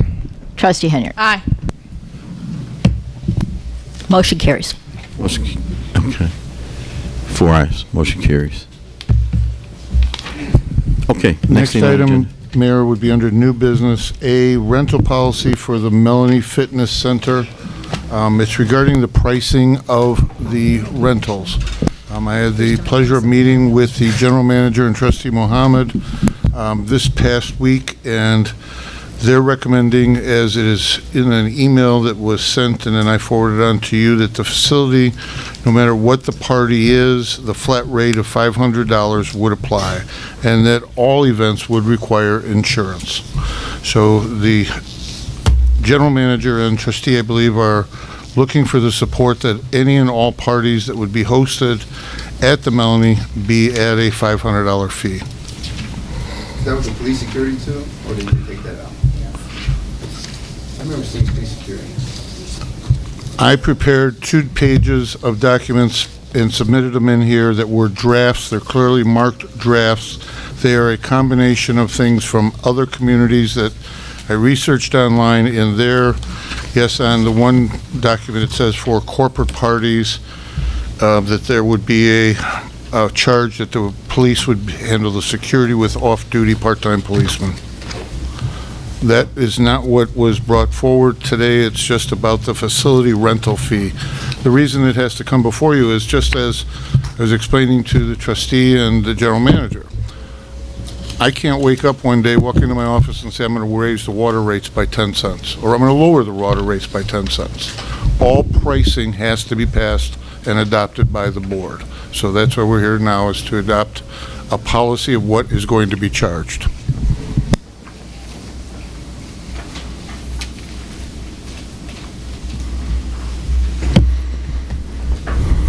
That motion? A motion for I would like to make a motion to stop all pool parties at Melanie Fitness, and let me rephrase, adult pool parties at Melanie Fitness. Second. Okay. Hold on. Now, are we amending the what's on the agenda? And she made a new motion. There's been no motion made of anything yet. So, I mean, this relates to one, if she doesn't want to have any rentals. Yeah. We're looking for direction from the board to set policy. He's just asking for your opinion on what you want to do. Do you want dog pool parties or you don't? Oh, just the resolution.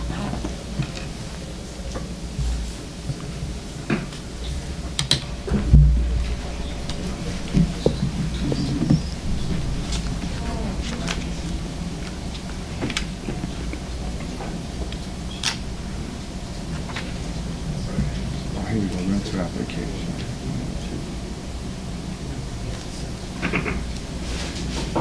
Okay, Trustee Henry, can you clarify your motion? I want to stop all adult activity as it relates to pool parties at the Melanie Fitness. Okay, that's your motion. Yes. Is there a second on that? Trustee Muhammad seconded. Okay. Discussion. I saw us another one of these adult pool parties going on this Saturday. Do we have anyone here from Melanie Fitness that can talk? What contract locked up are we in, and what happens if we cancel that an additional adult party that's going to go on this Saturday? Because I think Attorney Murphy, did you say since we didn't sign it, we can break it and we won't be held liable for it? Or how's that? 'Cause I know it's another one going on this Saturday. Well, the village board is the party that approves contracts. If the board hasn't approved the contract's not valid. Okay. And then I guess we had one what was it, Friday? We had one this Friday. Did that place have insurance, the one we had this Friday? Yes, insurance was presented to me on Friday midday. And was our police department aware this time of the party that was going on this Friday? I was told by Chief Collins that in passing, he was notified by the general manager of a party that was going on. I don't remember, Chief, you'll have to refresh my memory as to when you were notified. I was notified of that party that Friday afternoon. And do we have a contract for that party on Friday, Mr. Urban? I have not been presented with a contract. What they did do was they filled out a a special event permit. And after researching, we found out that there is no ordinance that says you have to have a special event permit unless you have alcohol being served. I was assured that there would be no alcohol being served, but no, we did not have a contract like we had for the one on June 12th. If there is, I have not seen it yet. And was there alcohol being served, Mr. Urban? I would defer that to Chief Collins. I'm not aware of any alcohol being served, to specifically use those terms, but there was alcohol present. Thank you. So yeah, I'm not against the what's going on with the last. I know we had a meeting about these adult pool parties and how liquor should not be served at that basically our government community owned building. I was told that the police confiscated more liquor, or they confiscated liquor at that pool party that they had this was it Friday? And I just do not feel comfortable that the way it's being ran, that those parties are being administered correctly. And that does fall on administration here at the village to make sure that they have the right people there at the Melanie Fitness to make sure things are ran smoothly. So I don't want everyone keep pointing fingers, but someone at the top, and that be here at the village, need to make sure they have the right people in place, right policies and procedures in place, so things as liquor being served at our community center, parties happening without liability insurance do not happen. So we should stop pointing down to the managers and start looking more up to who's running it and how are they not putting the right people in place to make sure it's ran properly. May I? I'm asking that the video be shown of the party on June 12th. I'm asking that the video be shown. I'm asking that no adult parties be held at the Melody Fitness Center. If there's a party in place this weekend, I'm asking that that be canceled. Myself, Trustee Henyard, Trustee Brown, along with 3 police officers and a sergeant, this is what they're doing.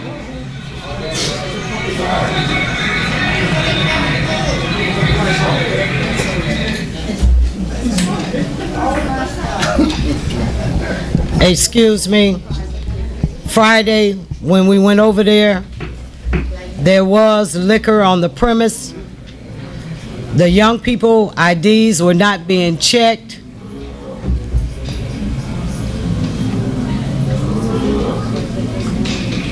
It's a government building, mind you all.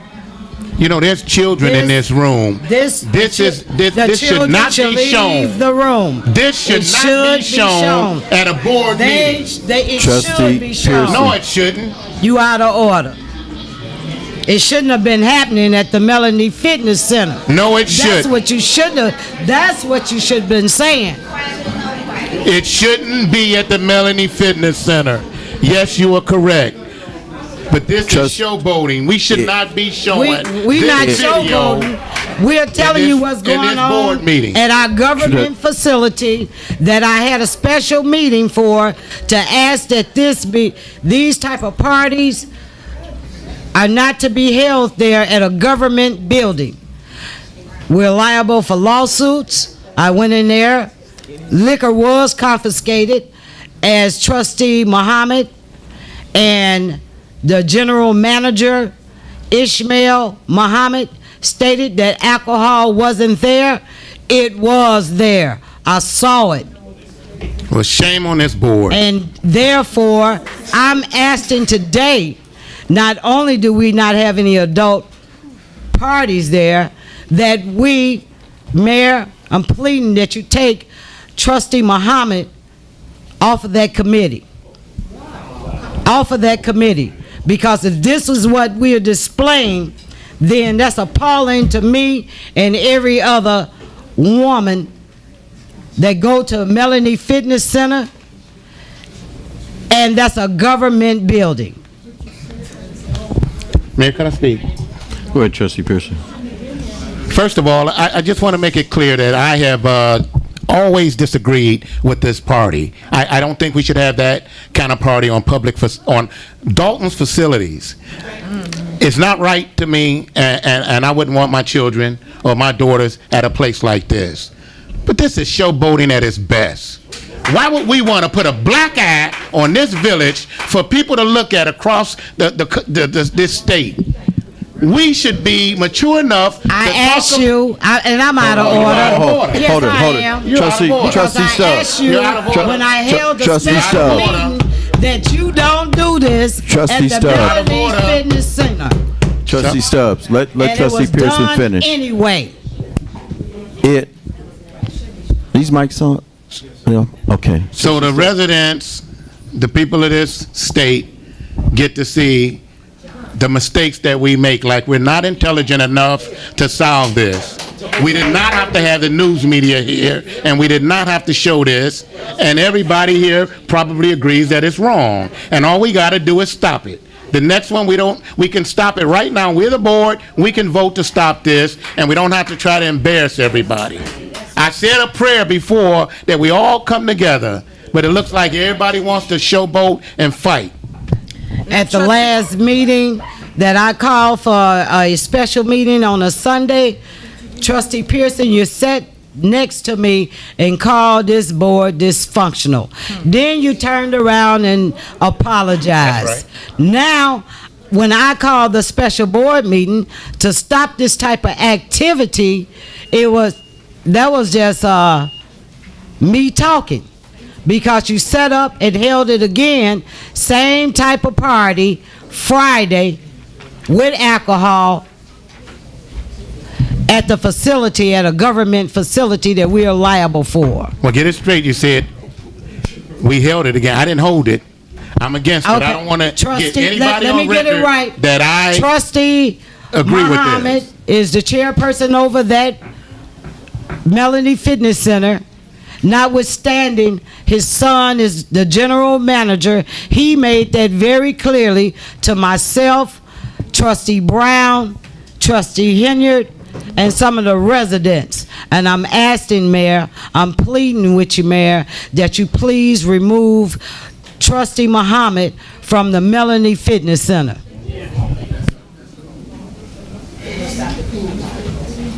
Can I be recognized, Mayor? Go ahead, Trustee. Okay. First of all, I concur with all members of this dais that that party is inappropriate for Melanie Fitness in the village of Dolton. And as I stated before in the emergency meeting, we're saying the same thing. But as you stated, Trustee Pearson, it puts a black eye on the village of Dolton that we can't come together as a board and discuss this intelligently. This station that you see here, CBS, has a viewership that reaches all the way down to Kankakee, Illinois, all the way up to almost Rockford, Illinois.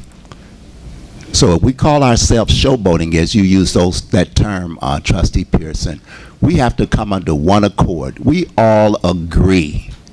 And I second the motion for Trustee Henyard that no adult party should be held from this point on in the village of Dolton.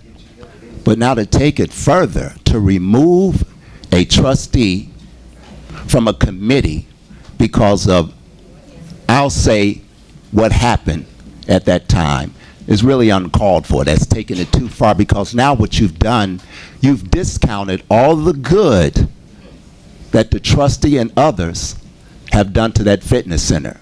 We are in agreement that that type of party is inappropriate for the Melanie Fitness Center.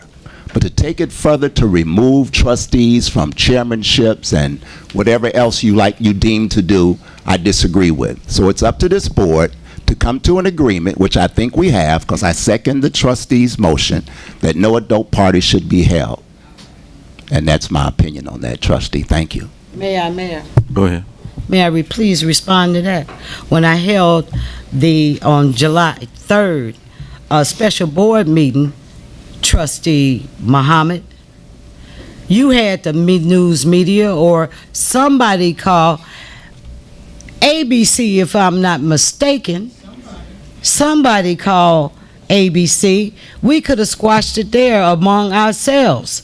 But this audience was loaded with the stripper, the promoters, residents, and we could have squashed it right at that meeting, Trustee Muhammad. Notwithstanding, yes, I'm asking that the mayor remove you from that committee. I'm sitting up here looking at 3 trustees that was stripped. Correct my memory. You right. Correct my memory. Yep.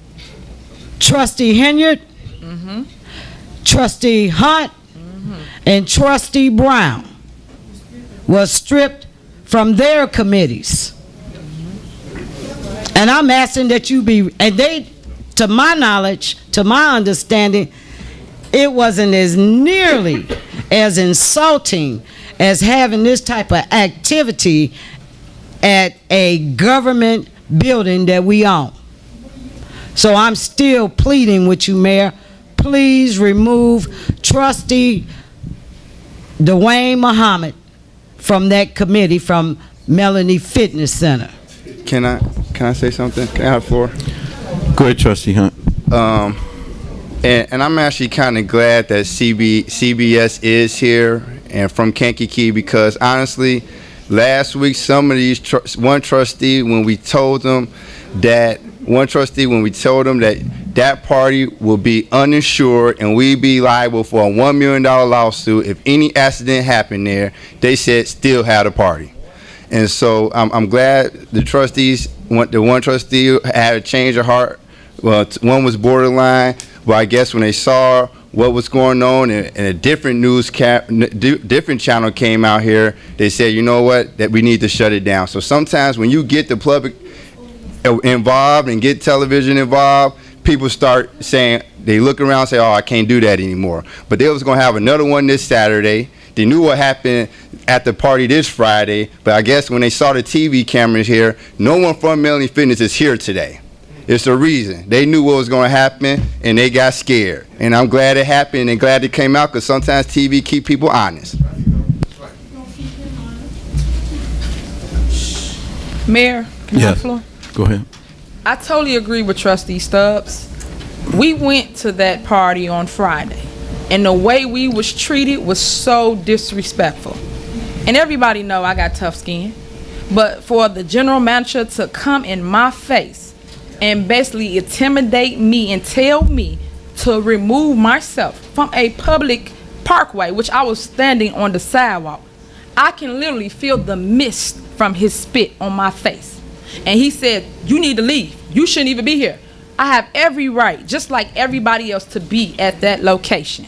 I do believe Trustee Muhammad should be removed from his committee. The reason being, this has been going on for a long time, residents. We had no knowledge that this was going on in our own backyard until this occurred on Facebook. A resident sent the footage out, and we all saw what was going on. If you guys would have came there and saw what we saw, you would be saying the same exact thing. We got video footage, we got pictures of the alcohol. They had all kinds of stuff in there. And the female wasn't even being checked going inside the pool party. Then if you go around to the back of the building where you can view all of this, oh my God, pitch dark. Somebody can literally drown inside the pool. So if it's a pool party, where's everybody at? You couldn't see anything. It's a safety precautions, you guys. And all we saying is we need to shut it down now before something bad happen. And then you be pointing the finger saying, okay, trustees, why y'all didn't know about this? Why didn't you do anything about it? And then to add to that, when we got there, they was charging to park in our lot. Our lot. $10. So we gotta pay $10 to get in here. For what? And then when they parked, they had it so tight that if it's something bad happened, you couldn't get an ambulance or a fire truck or anything through the gap. That's how bad it was. So we're not all up here just talking or showboating. We telling you facts. So we here to do something about it today, residents. So with your respect and your vision, we want to move this forward and shut it down. That's my vote. Notwithstanding, Trustee Henyard, if I might interject, when the police sergeant asked Trustee Muhammad and his son, did they smell marijuana outside of the front door of the Melanie Fitness Center, both of them answered, no, we don't smell anything. Well, it's mighty strange. Myself, Trustee Brown, Trustee Hilliard, and 3 police officers and everybody else was around in that area smelling marijuana where they was firing it up in the line. So if he can't smell that, and he's allowing that type of activity to go on at Melanie Fitness Center because he is aware of what was going on, just like I asked him about June 7th. 12th, I'm sorry. I'm asking again, Mayor, that you remove him from that committee. Thank you. Mayor, I'd like to touch on that. Go ahead, Trustee Brown. What's being said, ladies and gentlemen, we cry out to you that we're in a liable suit situation. For individuals, anyone has been on the side of a pool, it's easy to slip, trip, or fall, especially if you're holding some alcohol in your hand that falls into the pool. That's a cleanup. Individuals walking around in their regular street shoes, walking around the pool, they slip in there. It will be pretty tough to get out of that deep water, because I believe that water may have about 9 or 10 feet deep there. So that was a very unsafe condition for individuals to be there that may not have been in their right sense at the time from drinking alcohol or whatever they were smoking. And I mean, if an officer tell you it smelled like marijuana, it must be marijuana. and they was actually standing in the line. So as they got to the door, that's when they put it out. That's a very unsafe atmosphere there, and it shouldn't happen. And just as Trustee Henry said, it was very dark inside of there. They just had a strobe light going, and it was dark in there, and it was running around the pool, chasing one another. It was an unsafe condition to be holding a fair like that in there. So I definitely agree that those type of adult pool parties should not be happening starting at 10 o'clock at night to 3 o'clock in the morning. That's after hours in a village-owned community facility. Yeah, cameras came here, and how they got here, I don't know. But Mr. Muhammad worked for Channel 7, and he definitely had Channel 7 here in our emergency meeting, taking whatever pictures that they want to take. Now we got Channel 2 coming here, and you definitely need cameras because seeing is believing. We could talk about it all day long. Just like in the emergency board meeting, it was games being played on showing the tape. I mean, we're adults here. What we saw there is nothing that we never saw before. So to act like that was something that was just out lavish, come on. The pudding was in the pot right there. So you actually see what was actually going on. So we need to address this here and stop playing with this. Because it's very dangerous what we're doing. Very dangerous. And to add on, committees, I was over the youth committee, and I still do youth work. Nothing changed. Just the name was taken away. So the mayor saw fit to take the youth committee from me, to take the housing committee from Henry, to take the finance committee from Trustee Hunt. And now you hollering and screaming, you seeing something like that where one of the trustees actually put the village in a liable suit situation, and you're saying that's horrible. Yeah, I understand. And some of you probably don't understand that because, you know, you got the horse blinders on, and that's, I see that. It's been like that all the time with you when you come to the meeting. So I just wanted to put that out there that it's not about putting harm on anyone. It's about protecting us because we are a village, and it's going to take the village to support the village. And some of the things just doesn't fit this village. Okay, any further trustees?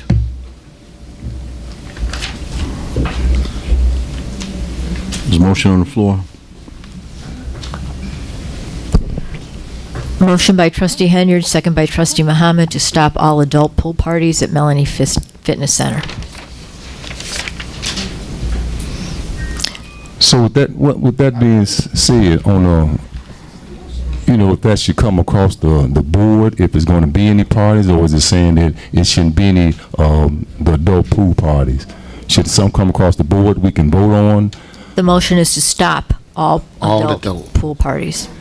And I guess what Trustee Stan is getting at, who's going to execute it? Because I honestly think at a government facility, that shouldn't even been going on in the first place. Are you next going to have parties at the fire station house? I mean, honestly. So, I mean, who's going to execute it? We say no adult station parties. out of it because they run a very clean house over there. Trustee Pearson.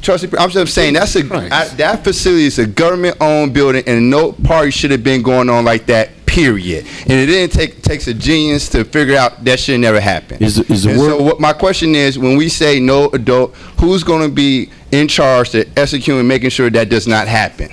Because it should not have happened that party Friday should not have happened.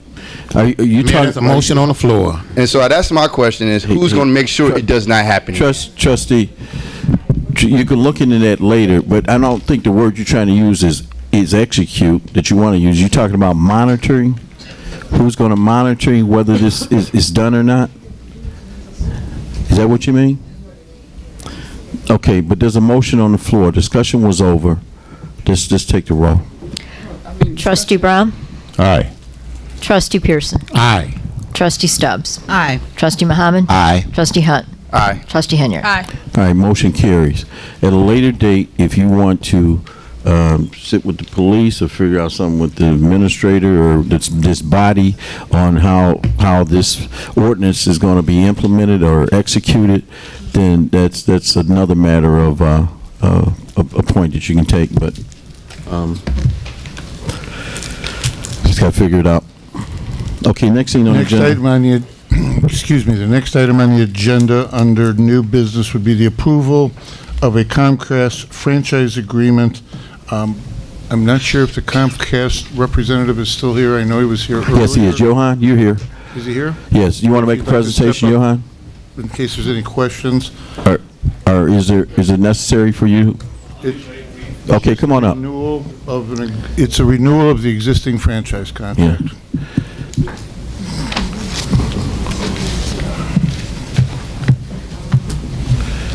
Mayor, Board of Trustees. Sorry. Thank you, Mayor. Thank you, Board of Trustees. I'll be very brief. Our current franchise agreement will be expiring in August of this year, and we are requesting a 10-year renewal of our franchise. It's a non-exclusive franchise. We've developed a model agreement with the Metro Mayor's Caucus about 6 years ago, I think in 2009. This agreement is modeled on that document. After 2007, the state gave us two options.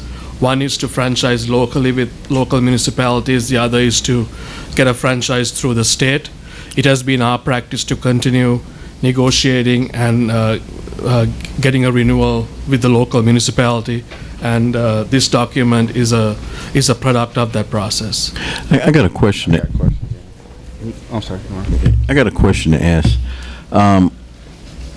And I meant to call you and ask this, but since you're here, I noticed on my Comcast bill, it says at the bottom, Calumet City. Now, I'm not sure why it says Calumet City is the franchise person. I'll be happy to look into that. I'm not sure exactly why that is either. Okay. And I was just concerned about our If you agreement. want to send me your account number, Okay. I'll be more than happy to follow up on that. Okay. So when you say it's exclusive, so that means It's non-exclusive. Non-exclusive. because I can't get WOW, I feel like a lot of cable companies, I can't get any competition versus Comcast right now. May I answer that? Go ahead. Certain cable companies are not in certain areas. So if you notice, if you want to get wild because you've seen them in other areas, they don't advertise in this area because they don't have lines up to provide service. That's why in some cases you can't get competitors. I think in this area, your competitors AT&T And then the Dish networks as well. and Dish and then Comcast. So WOW is not in this area. But this contract does not preclude anyone else from Okay. coming to the village to negotiate a contract to serve. One thing I want to say is that I've been in negotiation with Comcast here, Johan, in regards to providing free internet access in certain parts of the village, because there are some homes that can't afford internet access, and sometimes the library is overcrowded in regards to using the internet. So Comcast has been listening and has agreed to provide internet access that would probably, I asked for 5, Johan said I can get you 3, but would probably give us total internet access throughout the village. So we're looking to do something on the south side, east side, west side, and then probably downtown here, which would assist, correct me if I'm wrong, would assist in providing that service. Well, I want to be very clear about that. What we've said is, if you provide us with certain locations, Right. we would look to see if we could provide Hotspots. Wi-Fi hotspots. Yeah.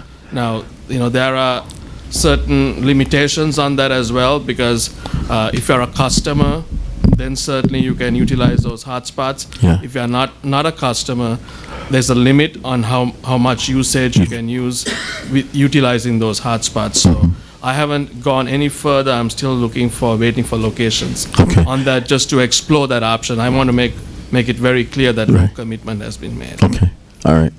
So in that respect. we still can have dialogue. Yeah. Thank you, Johan. Okay, any further questions? Great, thank you. Is it, we need a motion. motion? To approve the Comcast renewal. I make a motion that we approve the Comcast renewal. Second. Okay, it's a motion to approve the Comcast renewal and seconded. Any discussion? No discussion, roll call. Trustee Brown? Aye. Trustee Pearson? Aye. Trustee Stubbs? Aye. Trustee Muhammad? Aye. Trustee Hunt? Aye. Trustee Henry? Aye. Motion carries 6 ayes. Next thing. Next item, as I said, we're pulling item C, that'll be on the August agenda. Item D is for discussion regarding refuse containers being brought forward by trustee Pearson. This has actually been brought by trustee Pearson and Stubbs. We've been talking about this for the last couple of months, and we just got it on the agenda. On everybody's table, I put some literature, and I'm sorry that I got it out late. It just came out today, but this is only for discussion. The community, we came up with the littering signs, and it helped a little, but we still get a lot of trash all over the streets. And when Stubbs and I ride around, we go through other communities, and we see that they have out garbage cans on the main streets.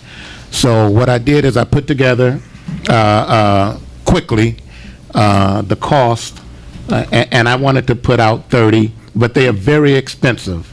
These cans are, to put out 10 cans will be about $6,200. Now, these are garbage cans that are going to be anchored to the ground where they can't be picked up. But this is in trying to keep the community clean. I mean, you go up and down Sibley and there's trash everywhere. You go up and down Chicago Road, and although it's getting better, I think we need somewhere for people to throw garbage. And almost every community has garbage cans on the street, and I'm just hoping that it'll help. So, although it's not in the budget that we just passed, I would be asking the board to amend the budget the next board meeting in August. But 10 waste receptacles anchored to the ground with a lid, and not the kind of lid that you could pick up, but it's got if you look in your package, you'll see that it's got a lid that's affixed to it. And 10 of those, like I say, the board could decide where they want to put them at, but I wish the board would consider 10 waste receptacles. In that packet is also the price of 20 and 30, but when I spoke to Trustee Henry yesterday, she sort of liked the idea of 10, and so I will hope the board consider that. I'll bring it forward at the next board meeting if the board sort of agrees that we should have waste receptacles. And Trustee Pearson, as always, you know what else I say. You got to cut that price down. So if you can negotiate that price. Well, I can't. I'm sorry, Urban, Trustee. Go ahead. Or have Mr. Urban negotiate that price, because right now you was at like $600 per garbage can. Yes, and what this is I went to somebody who could give me pricing quickly, but who also I've been dealing with for 40 years. I don't recommend buying them from this person. I did this for pricing only. I researched this, and the type can we need is running $900, and this guy wanted the business so bad, he got the price down to this. But if we could get the price down, I'm all for it. I hope we can get them half this price. It just needs to be a decent can, and something that we can anchor down, because people are going to try to steal them. But yes, I'm all for getting the price down. Okay, so I guess that would be Public Works then, correct? Matt will probably have to research that for you, unless you're going to do it. Well, somebody could do it. Well, yeah, I think you should give it to the department head and have them use their connections to make sure they get us a decent price. And another thing we might can look into, maybe get a sponsorship. If they can maybe put their ad or their ad on that garbage can. If it's $500, so it can be like maybe $500 sponsorships or some type of sponsorship. I'll look into that. It might be companies that would like to be on Sibley and have a sign you can write about. Something that's not tacky, but just that's something that can help defer the cost. Okay. I'm open for any suggestions. My goal is just to get some garbage cans out because I'm tired of the filth, so I'm open to any suggestions. The next item that I have is no parking street sweeping signs. There's also in the packet the to put one street sweeping sign on each street. I think we need more, but I went through Riverdale. Riverdale has one sign on every street, and if it's a long street, they have two. They tell me this works great. They're permanent. They're on a pole. They tell you what days you can't park. The problem we have here right now in Dolton is nobody knows when not to park. They don't know when the street sweeper's coming. So what the street sweeper does is sweep in and out, and he drags the garbage from the curb to the middle when he goes to go around a car. So I think we need street sweeping signs. They'll be permanent. They'll be put in one time. The cost is high. Matt Stacy said we had about 300 blocks in Dolton. If we put one on every block and two on the long blocks, I estimated about 400 signs. And then 300 poles, because we could utilize some of the poles that are there, some street signs, different things like that. But if we put up one or two on most blocks, the cost of this is $19,000. $19,200. That's also something that we could go to a sign company. We can, I went to somebody that was going to give me a price so that I could bring some figures to the board. But if you guys want to do an RFP or you want to, I don't care how we do it, but I think the residents deserve clean streets. We deserve to sweep the streets on a regular basis and let people know when the street sweeper is coming. So that will be presented if the board so desires. You see the no parking sign in your packet. That's just a sign that Riverdale is using. And you can see the prices of the signs, and I had $250, $400, and I think $500 in there, because when he gave me the quote, I didn't know exactly how many city streets we have. But we do have 300, about 300 blocks, and some of those blocks are very long, and I would recommend that we put two. So I'd hope the board considers that for the next board meeting. I have a question. We do have a street sweeping plan, correct? Okay. Can you put maybe the price of how much they be ticketed? How much are they ticketed if we have we ever enforced ticketing cars if they're parked? And how much is that ticket? Brian's not here. How much would that ticket be? Well, we don't enforce it because there's no signs to say don't park there. Oh, okay. How much would the ticket be? I don't know offhand. Matt, do you know how much that ticket is? You could set the ticket to be between $25 and $50 would probably be the norm, like all the other tickets. Like 20. Oh, okay. I was just wondering. Yeah, I would say put that price on that. The sound is good. Just put a price on it. Okay, I understand that. Trustee Pearson, Yes. as always, I'm in full support of this. I brought this to the board about 2 years ago. I didn't get any support for it, but you bringing it up again, so most definitely I'm in support of this. But again, as always, I want to see them prices cut, whether we find another sponsor to do so, or you basically shop it out to make sure we get the best price. Because $19,000 for, you say, 250 signs? That's a lot. No, 400 signs. But I understand everybody's concern. I only ask that we sort of decide what we want to do by the next board meeting, because if we can't find sponsors, and I don't have time to look for sponsors, if we can't find sponsors, then we don't give the people what they deserve, and that's street sweeping. And that's what I'm hearing people ask for, why we don't sweep the streets. So we can look for sponsors. I don't know who's going to take the time to look for sponsors, but I went out and got a cost, and I think it's something that we need to move forward. When I say the sponsors, I'm for you buying a garbage can, but you can, like what I see, what they put on, like maybe billboards, we can maybe put something, if you want to advertise here, call. So I'm not saying you reach out to vendors. If they pass it, you can just put a little sign that's tactful if you want to advertise. And if they want to advertise there, they can just call We give them a price, give them a year. That's it. So I mean, we can. Okay, add I that. understand. You see, and then no, I think this is good. This is good. This is good. Put it in the budget. That's fine. And another I'm okay. thing too, you can utilize our building department. We have all the businesses in town that talks to Sandra and reach out to them and see if they want to be a sponsor on Sibley. And I think that's the best bet, to let the people in town utilize that space. Okay. All right, my last item that I had is limitation of gaming licenses in the village. My concern is concerns that I hear from residents of why do we have so many video gaming places?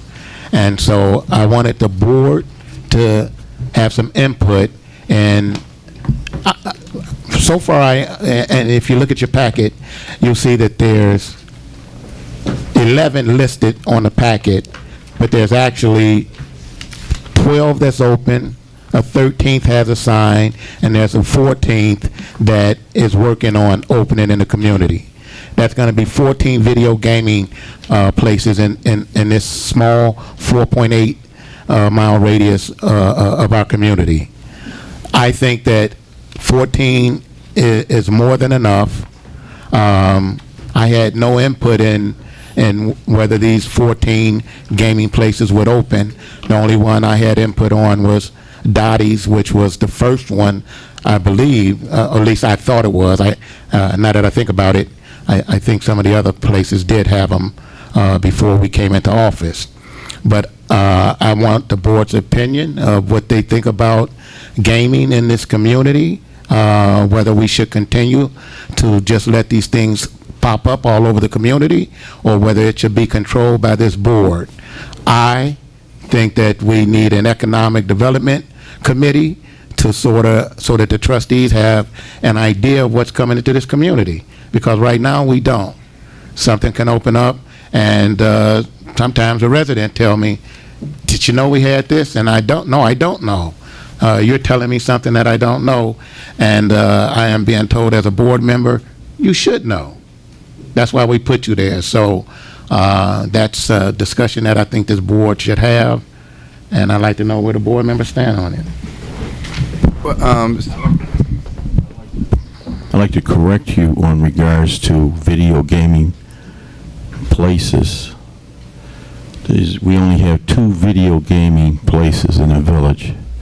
We have other businesses that have video games, but in regards to video parlors, we've got 2. Okay, let me correct myself. I stand corrected. We have 14 places where video gaming machines are for people to go and play and gamble. Some of them are in bowling alleys, some of them are in bars. So whatever we call them, there is 14 places that you can go and gamble video gaming. Trustee Pearson, how does that work? Do they just get to open that up, or got to get board approval? How does that work? You talking about now, trustee, or in the future? Now, like right now, currently. I have no clue. Well, Mayor, can you answer that? Yes, and I will. Okay. The requirement to have video gaming is you have to have a liquor license. Some of those locations that have liquor licenses in a village choose to have gaming. Now, one of the things when you talk about putting limits on gaming is that you have to take into consideration the amount of revenue that those gaming facilities bring into the village. For example, and I spoke to Trustee Pearson on this, and there was a big article in the Sunday Sun-Times in regards to revenue and the casino owners jumping on board to get in video gaming. If people want to gamble that are residents here in the village of Dolton, and you limit those facilities, they're just going to take that money from Dolton and go next door. Now, Trustee Pearson and myself talked about our neighbor, Calumet City. They had 84 locations. I'm sorry, not 84 locations, 84 games. The maximum that the state allows is 5 games per location, and they take in consideration the size of the facility. So if you got a small location, you can get up to three games. If you got a larger location, you can get up to 5 games, but that's the limit. State comes out, does an investigation. They check the establishment, the owners, they do background checks, and they make a determination whether they're going to allow those gaming machines in there. Now, those 84 machines in the in the city of Calumet City, and we discussed this, I think, generates for the city $230,000, or close to it. So, one of the other things is that those facilities have not caused any problems throughout this village, and as far as I know, throughout any other village, and to be quite frank with you, they're more frequented by women. The concept of video gaming came into existence out of the state of Oregon, which wanted to provide something for the housewives to do during the day. And I think, and I stand corrected, I think it's about 800 locations in the state of Oregon. Now, Dottie's, from what I understand, want to open up a number of locations in the state of Illinois. These video games are throughout the whole state of Illinois, and I didn't bring the statistics in regards to what we earned last year, but Dottie's here in the village does close to $1 million a month in receivables, and then we receive our portion from that location and all other locations. So when we talk about being creative in regards to bringing in revenue, we'd like to have places where we can bring in revenue that we don't have problems in. And correct me if I'm wrong, Chief, I'm not sure, since your tenure has been here, whether or not we've had any problems out of any of those locations. I'm not aware of any reported crimes other than a break-in at one location. Okay. Now, when we talk about limitations, and I'm just saying this, we try to get creative on bringing revenue, but if those people that want to participate at those locations, if they're not available here, they'll just go right next door to our neighbor and utilize their machines, and they get the benefit of the revenue. So I'd just like you to take into consideration of that, and some of you may want to pick up a copy of this past Sunday's Sun Times, and there's a huge article in there about video gaming, and it's spelled, I'm not sure if you read that, Trustee. Yes, and I can email that to everybody. So it's a way that these villages and towns and the owners of these businesses, when their businesses are slow, those gaming machines are still being played, which helps the business owner to exist and pay their bills. So that's my input. And if you look in your packet, I put all the communities, and they go from January to now. Village of Dolton has made $50,000 from January to now. Calumet City has made $93,000 from January to now. Harvey has made $21,000 January to now. Riverdale only has one, has made $6,200 January to now. Lansing has made $51,000 from January to now, and Kell Park has made $54,000, and the village of South Holland has no gaming machines and have not made anything. Can I? In the village of Calumet Park, how many residents are there? Small. Yeah, I think it's I think it's less than $10,000. And he said they generated how much? Trustee Pearson. I'm sorry. Who was it? Calumet Park? Yes. It was $54,000. Okay, $54,000. They've just opened up another facility. So you can see even the size of Cal Park in regards to participation by its residents and other residents from other communities coming into those towns for the attractiveness of, you got Crestwood stats there? No. Okay, for the attractiveness of different atmospheres in those gaming facilities. So this is just for discussion, but at any rate. Go ahead, Trustee Hunt. Yes, thank you. Trustee Pearson, I am in favor for limiting the licenses, but someone can correct me if I'm wrong. If we grant them a liquor license, they can get gaming without the approval of the board. So are you suggesting that you want to limit the liquor licenses going out? Because we did have a freeze on that, and as soon as the new board came in, you actually voted to give that back, to have the mayor give out licenses again, and that's when this boom happened. So are you suggesting to control those liquor licenses again, or because that would be the only way you can put any type of limitation on the gaming is controlling the liquor licenses. So I hope you understand what you are saying and how it can be executed. Or, I mean, that's basically what you're saying. You want to put a control on the liquor licenses. I'd like some clarification from the attorney, because I know that you could have a liquor, you must have a liquor license, or a pour license, I should say, but I don't see how they're tied together. We're home ruled. It seems as though if this board could decide to control through economic development how many facilities we want with gaming in our community. Yes, two things. Remember, it only goes with a pouring license, not a package license. So as of now, under state law, if you get a pouring license from the local municipality, you're eligible for a gaming license.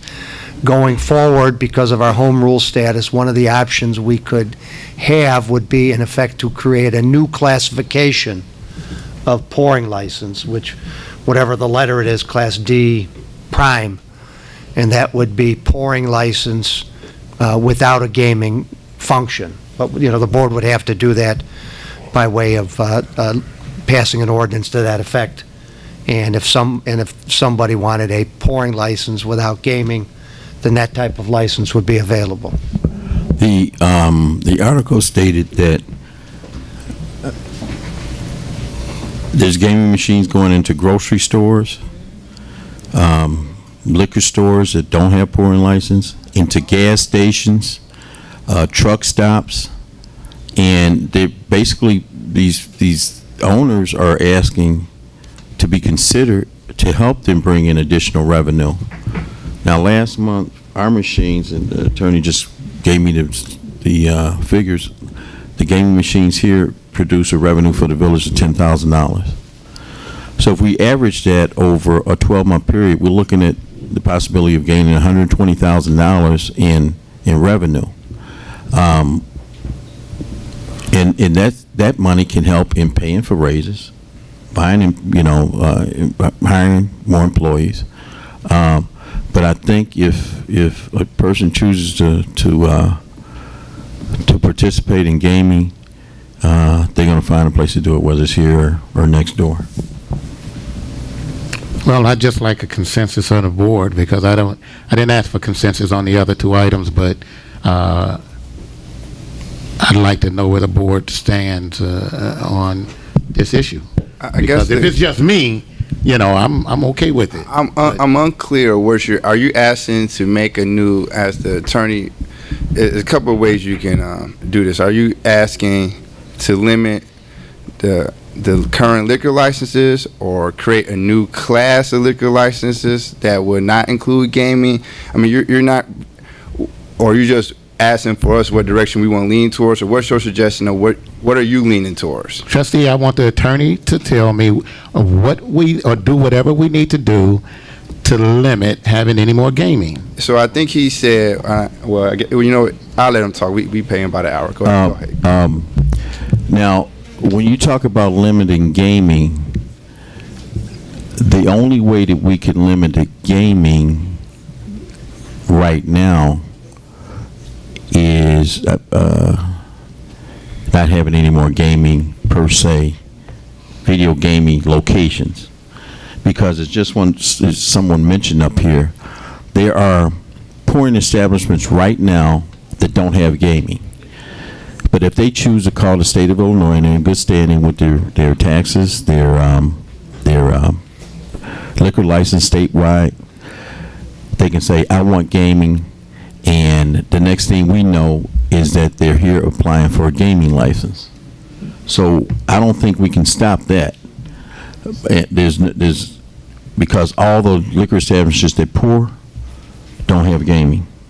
And the one in Riverdale is not a gaming facility, it's a club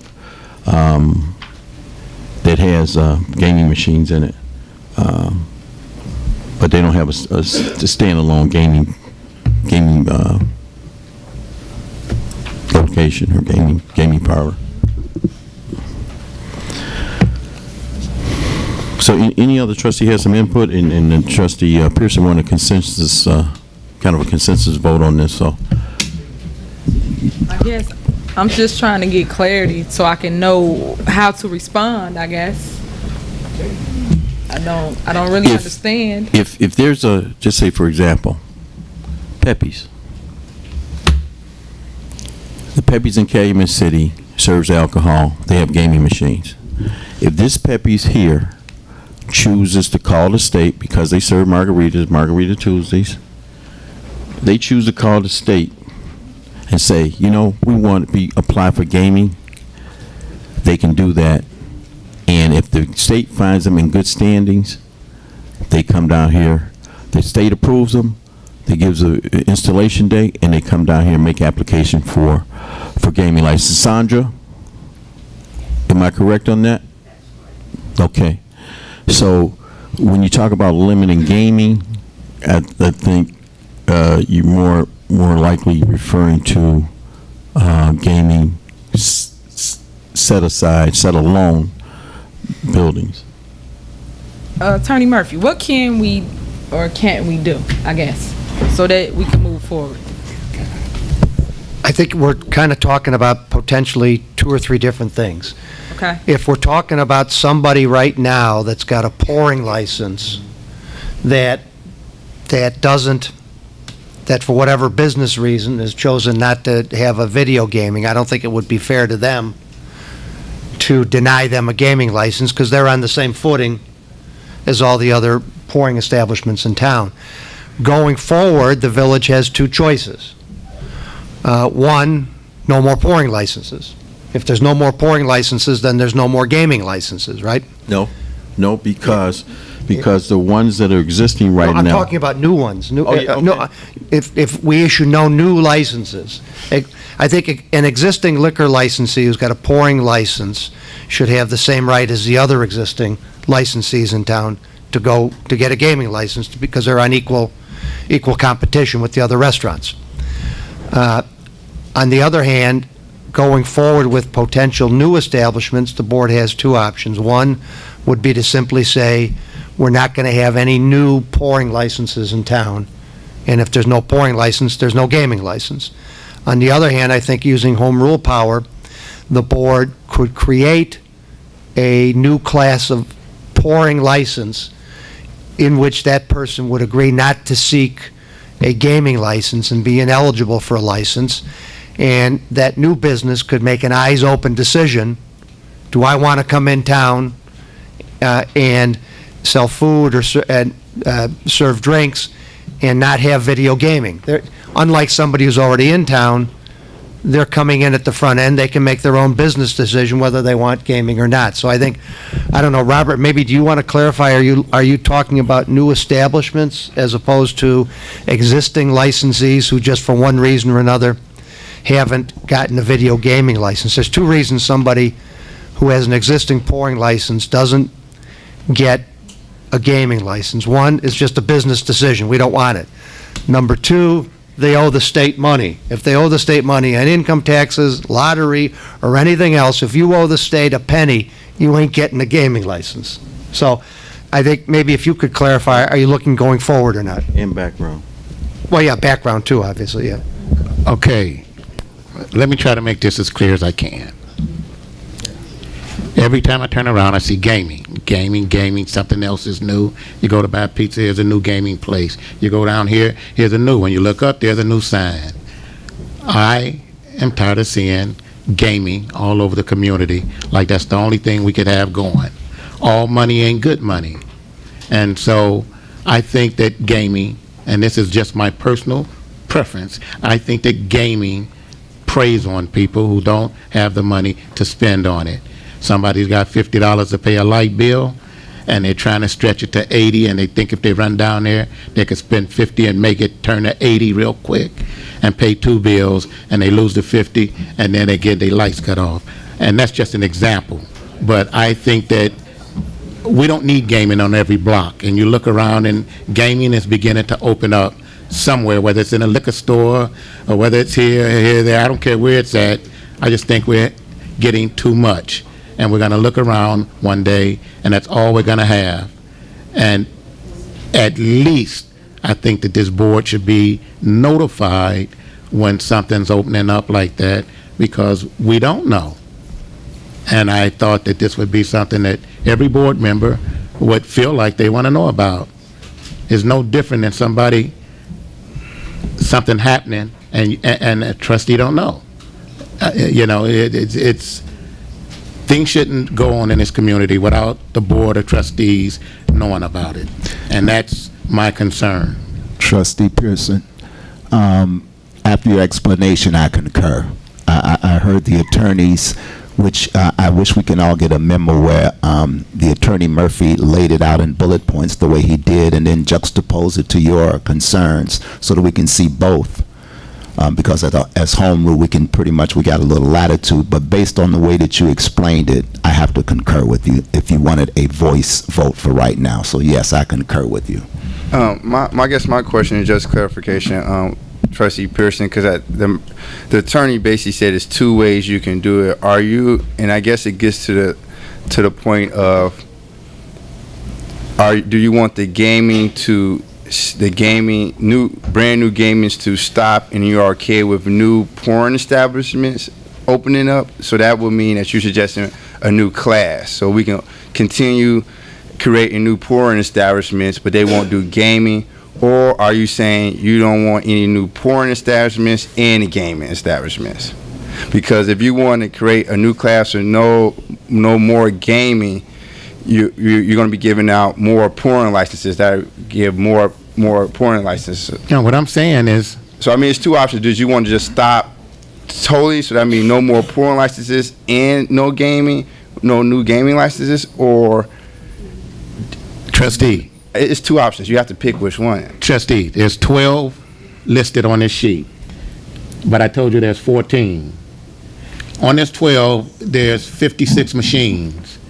With the other 2 that one's got the sign up and one is in the process of getting its machines. If they got 10, 5 apiece, that's going to be 66 machines. What I'm trying to say here today is I think 66 is enough.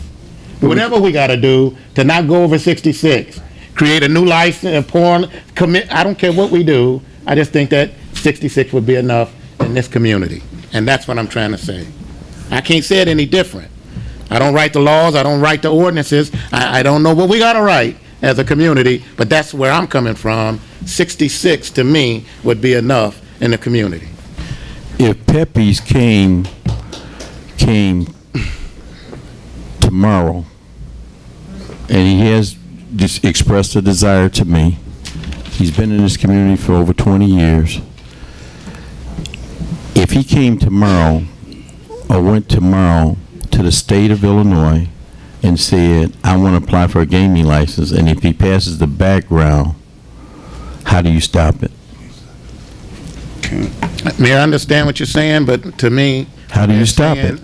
What they're saying to me is, if all of them decided they wanted gaming, we got no control. We just, this one over here with a license could have it, and they have it, and the next thing you look around, we got 200, 300, 400 gaming machines, and as a community, a village, a board of trustees, we can't do anything about it. Just let them open down there, and open over here, open over here. How do you stop it? Well, how do you stop it? You got to hold it right here. If the state If the existing business right now is in compliance, that passes the background check, chooses to call the state of Illinois and said, you know what, I want to apply for gaming, and they approve it, then how do you stop it?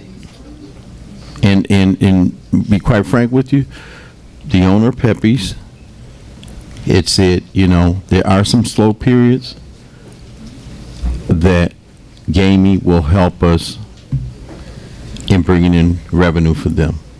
How do you stop it?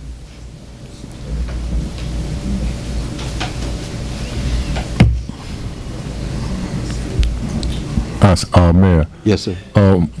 Right now, we're at the point we need to just worry about what we have control of right now.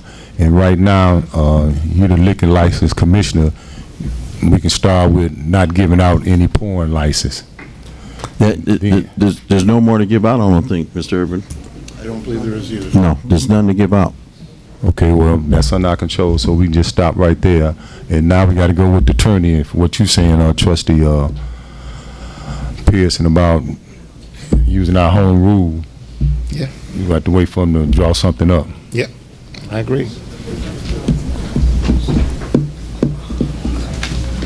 Okay, you want to get a consensus vote on this, or you want to have further discussion, or what? So, yeah, just to be clear, there's no porn licenses out there, so there would be no new establishments for the video gaming places. It's already locked out. So, unless we open up, yeah, that's it. I mean, Okay. Well, no, it's not locked out, trustee, just so you understand that there are places out there that have a porn license that don't have gaming. but to be clear, we don't give out the gaming licenses, the state do, so that's out of our control. Yeah, but we can control it. We can't control I'll that. talk with the attorney and Yeah, okay. drawn up. I just wanted a consensus because, you know, like I said, it could just be me. I don't control it, this board. That's just my thought on gaming.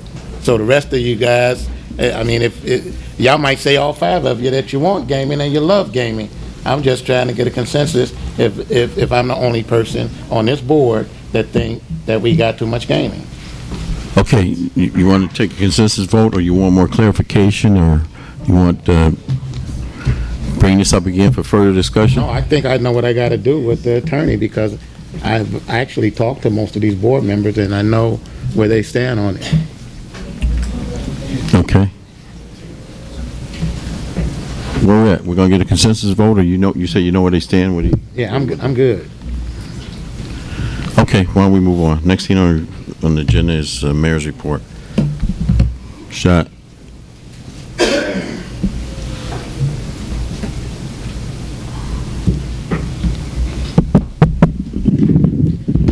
Okay, thank you, Mayor, Village Clerk, trustees, department heads, and residents. Just want to give you some updates. Our first update is regarding the 50-20 Youth Employment Initiative. As you know, we've gone through 4.5 weeks now. We're coming up, we're in the final stretch. It ends on the 29th. That'll be the last day of the program. I think that you can see a marked improvement in many of the students, the 16 to 24-year-olds who have been involved in the program. And we invite you actually to come in and talk to some of them and get some information firsthand about the types of things that they are learning. We had the opportunity to hear from some of them at Coffee with the Mayor and a couple of other programs, and they really are learning a lot, and it gives many of us great pleasure. We've had a few problems and had to deal with a couple of issues with them, but nothing that we can't handle. So that's the first update, the 50-20 program. Secondly, stepping at the fountain. I know that you all are happy that it is the summertime and we only have a few weeks where you have this kind of weather here in Chicago, or in the Chicago area.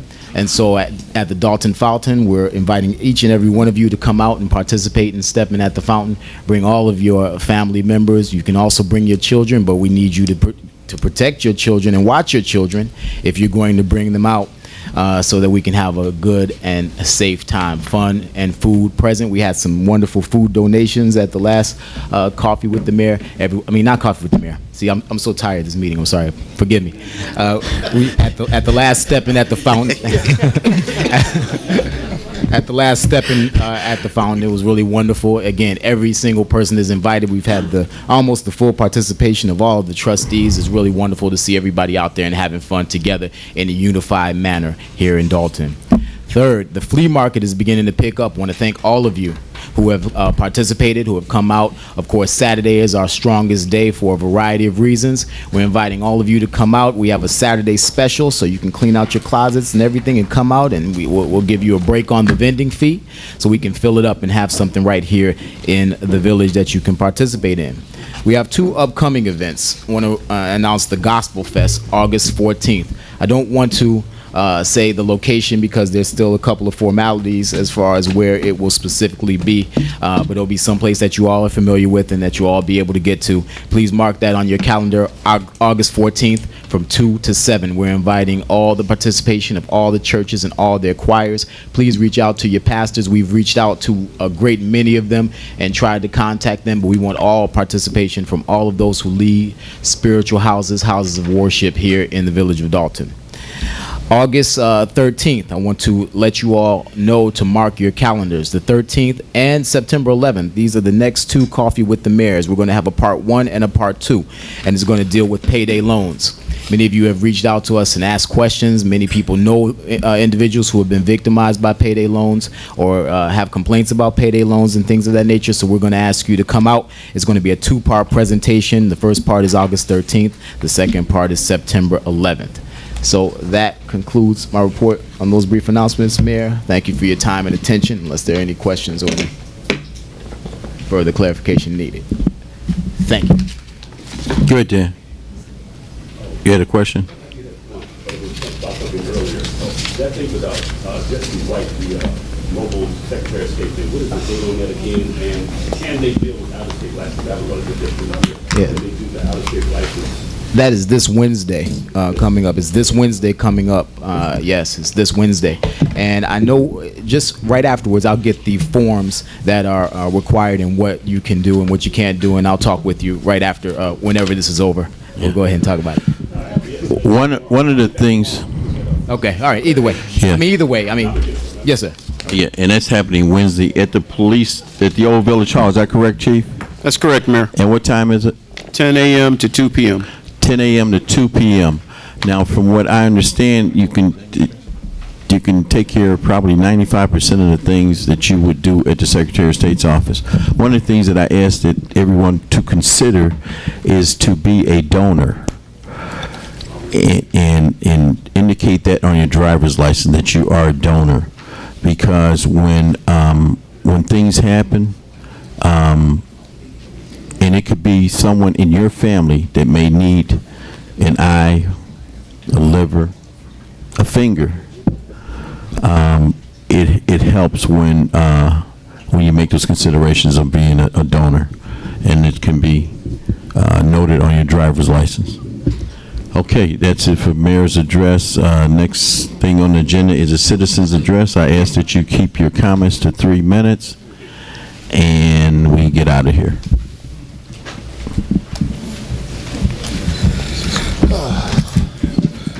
Good evening, Your Honor. Good evening. Former trustee Lowe. Trustee Willie Lowe.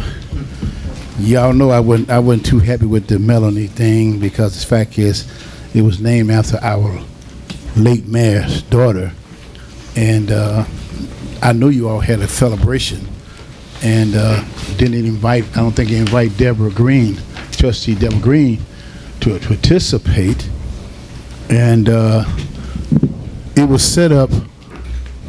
When we first built it, it was set up to bring children to have a swimming pool. I wanted to try to put a swimming pool, but they said it would bring different people. So we built the Melanie Center. A lot of people don't know what the meaning of it, the definition of it. It's a respectable place. It's not a place to have that shake stuff going on. They can find somewhere else to go. Now, the game. Look here. Pierce, I make $200 a day going over there playing with the machines. And I done made over $3,000. And I'm really not for you to cut it off or cut it down because it gives old people and housewives somewhere to go when their husband's at work and the kids at school. See, that's just like taking away the money, the food out of these people's pocket, miles, and taking the revenue from taxpayers. $100,000 off of my tax bill on my home is good. But when you take something away, you got to put something in place of it. So I'm not ready for that, for you to cut the gaming room down. Because, like I said, it's a retreat for me. I enjoy it. And I'm a pastor, and I go. Yeah, I'm a pastor, and I play on it. But then when I win my money, I give up 10% to the church. I thank God. Because it was a blessing for me to make the money. So if you go there foolishly and split up everything you got and spend your money up, I can understand you want to cut it down. But you got to be in control.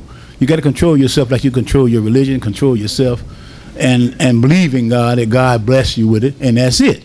A lot of people don't believe in that. There was another thing that I had to say was, see that, I had to stand my right in here. Was 2 minutes. Okay. I said it all in one breath. But I enjoyed it, and I'm just like the urban drivers out here.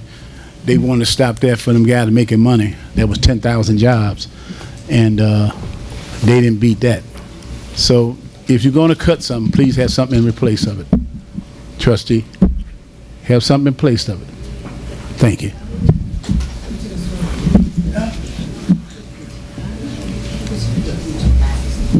Louise Copeland. I've never stood up here and said anything. All this time, for many years, I've never said anything. Today, I was on the edge of my seat. I'm so sick and tired of coming to these meetings where everybody slings daggers at everybody else. You have no respect. I'm tired of sitting there listening to this. I think you all need to have private meetings downstairs an hour before you come up here. And if you don't agree with each other, don't let us see it.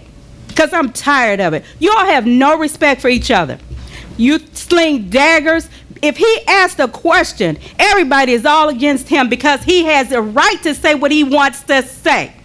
Whether you like it or not, whether you like each other or not, you have to respect each other. And I am so tired of hearing this. It makes me sick. And then you turn around and have a meeting and decide on things like nothing has happened. You just got through arguing and slinging daggers at each other. Then all of a sudden, oh, let's vote on this. Like nothing has happened. You switch off an argument quick and then vote on something. These pool parties, thank you, Trustee Stubbs, if she hadn't brought it to our attention, we never would have known. What else is it that you all are hiding behind our backs that we don't know about? I don't care whether kids are here or not. It shouldn't have been done. It should not have been done. We pay our money. You don't want us to come to Melanie Fitness Center to join, and then you turn around and have a pool party with all this going on? You should retire. You should resign. You should. And I think you all should have voted on it right here and right now instead of going behind our backs and deciding whether he should be still in charge of it or not. I don't have anything against you. But if you knew about it and anybody else that knew about it, you should get off. I'm sick and I am tired of it. You all, he took his spot away. This man is a CPA. He doesn't do it anymore. Why? Because somebody else doesn't like him. It's all about who you like and who you don't like. And I'm tired of that. And I don't care in this audience who doesn't like what I said, because all I hear in the back is, that's right, that's right. When you're somebody that you don't like, that's right, that's right. Come on now. But then when it's somebody that you do like, yeah. It's all wrong. I don't care who it is. I'm tired of it. You don't like each other, then don't run again. Everybody needs to decide whether you want to run again for this position or not. and we need to decide whether we're going to vote for them or not. Not just these who you don't like. I'm talking about all of them. Not just these 2 or 3. Everybody's singling 3 out. It's not just 3. It's the whole thing. All this arguing back and forth, slinging daggers. Oh, well, you this and you that, and I this and I that. I'm sick of it. I've had it. Stir me up.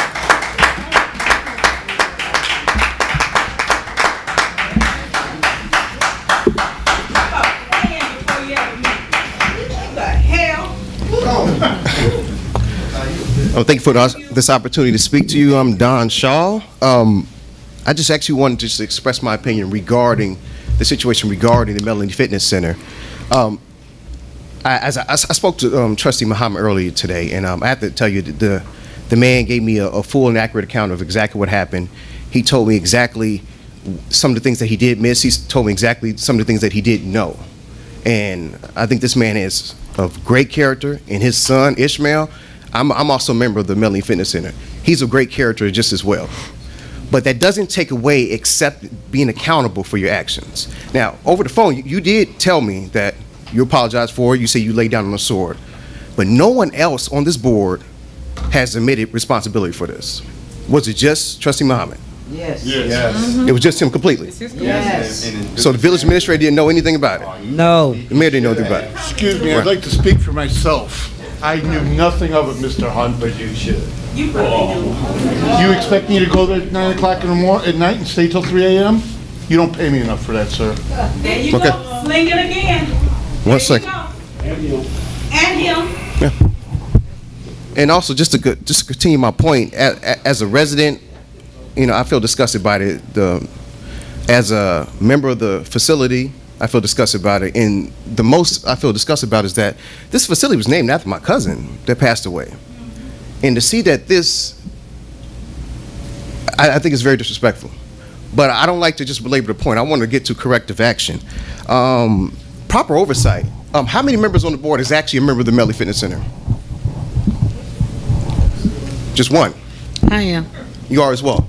Now, did this committee meet concerning this, the pool party, beforehand? We are not on the committee. He's the chairperson of what? Of the Melanie Fitness Center, along with his son being the general manager. Correct. Now, is the Melanie Fitness Center, is that committee a part of the Board of Trustees? Or is this something just different that was just made up? My point is... The mayor made Trustee Muhammad chairperson and made us nothing. Me, Brown, and Hunt. We don't sit on no committee at all. Well, listen, hold on. Wait, I want to comment to that.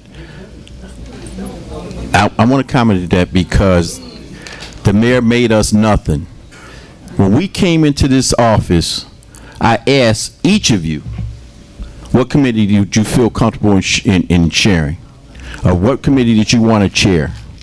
And Trustee Henry, what did you tell me? I said, okay, fine, you got it. Trustee Hunt, what did you tell me? I said, fine, you got it. Trustee Brown, what did you tell me? And you got it. Now, over those 2 years after we came in administration, and I saw the competence level and the activity that you actually did over those, as far as chairmanship, over those committees, when the new midterm elections came in, you're right, I did change it. So don't talk about I didn't give you anything, because you had those chairs for 2 years. And what came out of it? Nothing. Okay. Can I respond now? This is citizens address. Okay. Yeah. Mayor, I citizens understand address. citizens address, but Mayor wanted to go there, so we gonna go there. I answer Mayor, your question. I answer your question. I answer your question. I responded. I responded to your. I responded to your statement. From the committees. I responded to your statement. What you did, Mayor. So it wasn't accurate when you didn't get it. Why we were removed from committee? Because you didn't do anything in them. I'm the only How many committee hearings did you hold? Committee meetings. How many committee meetings did you hold? 4, Mayor. Four in 2 years? 4 in 2 years? Yes, and I got evidence of it. Go ahead, Mr. Shaw. Sure. Point of order, please. Go ahead, Mr. Shaw. No, this is the Illinois Municipal Handbook, and I'm actually going to put this on every single Board of Trustee here. Okay? According to the handbook, committees are a creature of the council, and in this case it would be the board. and that the committee's function must first be authorized by the council. So this actually takes the chief executive, the mayor, out of this. This is on you guys, okay? If you really want to be committee chairman, rewrite the ordinance to where it states that upon a majority vote of the committee, you can elect your own chairman and vice chairman. You have the power. Working on now, exercise it. You can do this. Now, that was one. Okay, 2.5 minutes. Sure. Yeah, you really took most of my time, Mr. Mayor. I'm going to go ahead and keep going. But you should vet the promoters next time and vet the promotional material. On that promotional material, it said that it was a hookah, it said it was a cash bar, and it said private masseuses. What is a private masseuse in this situation? I'm going to let you all just consider that yourself. And also, keep the village image in mind. And I have to admit this, sir, I fully respect you. But in light that your son is actually the manager of this facility, I think it's a conflict of interest that you hold this position as chairman of the committee. I think it's only honorable if you do resign. You can stay on the committee, but be chair of the committee, I don't think so. And that's just being fair and impartial. Okay? Thank you. Thank you. Appreciate it. Thank you. I have a question for the village attorney. Is there any way that the residents of Dolton or the Board of Trustees can get some kind of rule book on how to conduct the trustee meetings? That's it? Because it's taking too long with, personal insults and things of that nature to get through the meeting, and that should be capped at some point. Also, you guys have the boot. You voted on that in May. You had a red light cameras. Now you're going to do the street cleaning. I think you should appoint some residents or form a committee for these boots that are going to be coming from these red light tickets and things of that sort. And I think you also need a committee for your water bill crisis. You have a sampler that's been indicted and in jail. You have too many discrepancies and too many people that are having problems with their water bill. So citizens need a committee for the water bills, I think, temporary or whatever. And also, the clerk, Miss Dugan, she didn't have help. It's $89,000 being spent on a 50-20 program where that money could have been spent to get her some temporary help to get what she needs done. I don't really know what's going on. I just feel like if Mr. Muhammad is going to step down, if we're going to do mismanagement, all of you guys are like terrible, so you can recall your mayor, you can recall your trustees, you can not vote for them next time, but how long you going to sit here and let this go on and you voting? How long? It's absolutely ridiculous. They can come to an agreement when it comes to figuring out a way to give a resident a fine, figuring out a way to get some more money out of us. But when there's other stuff going on, they can't come to any kind of agreement. So I just think that residents should stick together and that it needs to be more professionalism as people who are elected officials. And it's just really embarrassing. That's all I got to say. Thank you.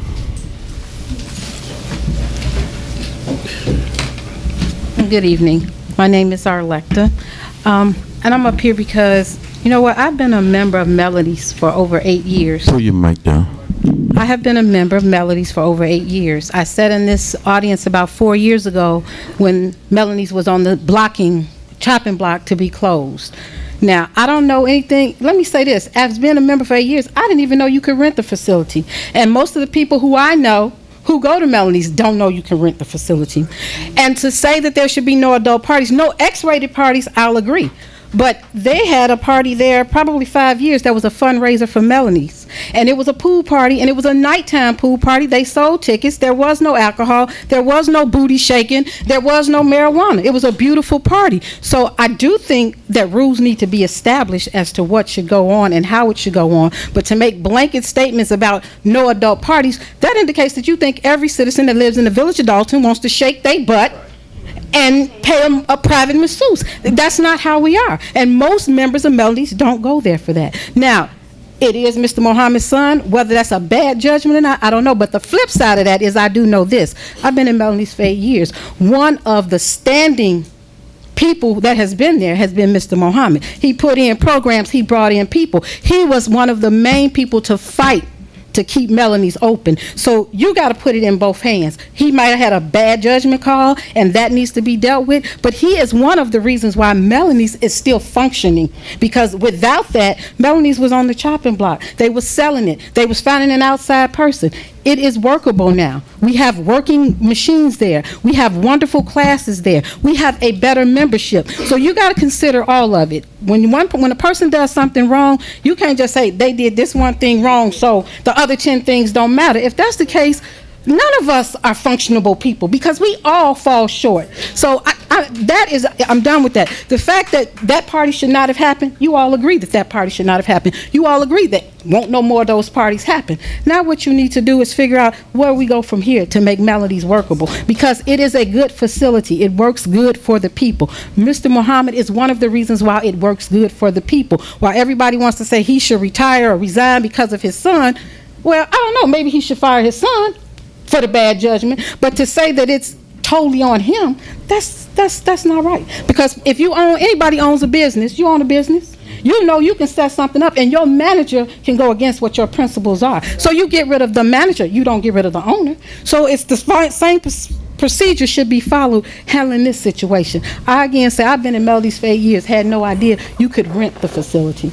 So if you're gonna rent the facility, just like when you go rent the park, they tell you what you can and can't do, then that's how it should be done for the rental procedure in Melodies.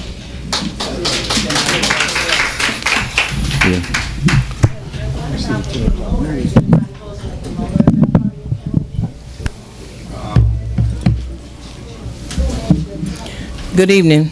My name is Georgia William, and I am a client of Melanie Fitness, and I attend Melanie Fitness every day. And we all make mistake, but I am not in agreeable of taking Trustee Muhammad down, because he has been a juror in Melanie Fitness. He has bought a lot of program. He's familiar with Melanie Fitness. He has been there a long time. And if we can have a forgiving heart, not look back, we start off tonight being family again. Number one is too much division on this board, and we thought we had that already done behind us, but we all make mistakes. We all are human. Nobody's perfect. Give him another chance. You said no more parties. We'll go on that. I didn't even know they have the party there myself. I'm in New Orleans. I didn't even know it until I got an email. But please, please have a forgiving heart, because he has been there for us, and we need him at Melanie. Please have a forgiving heart. God bless you.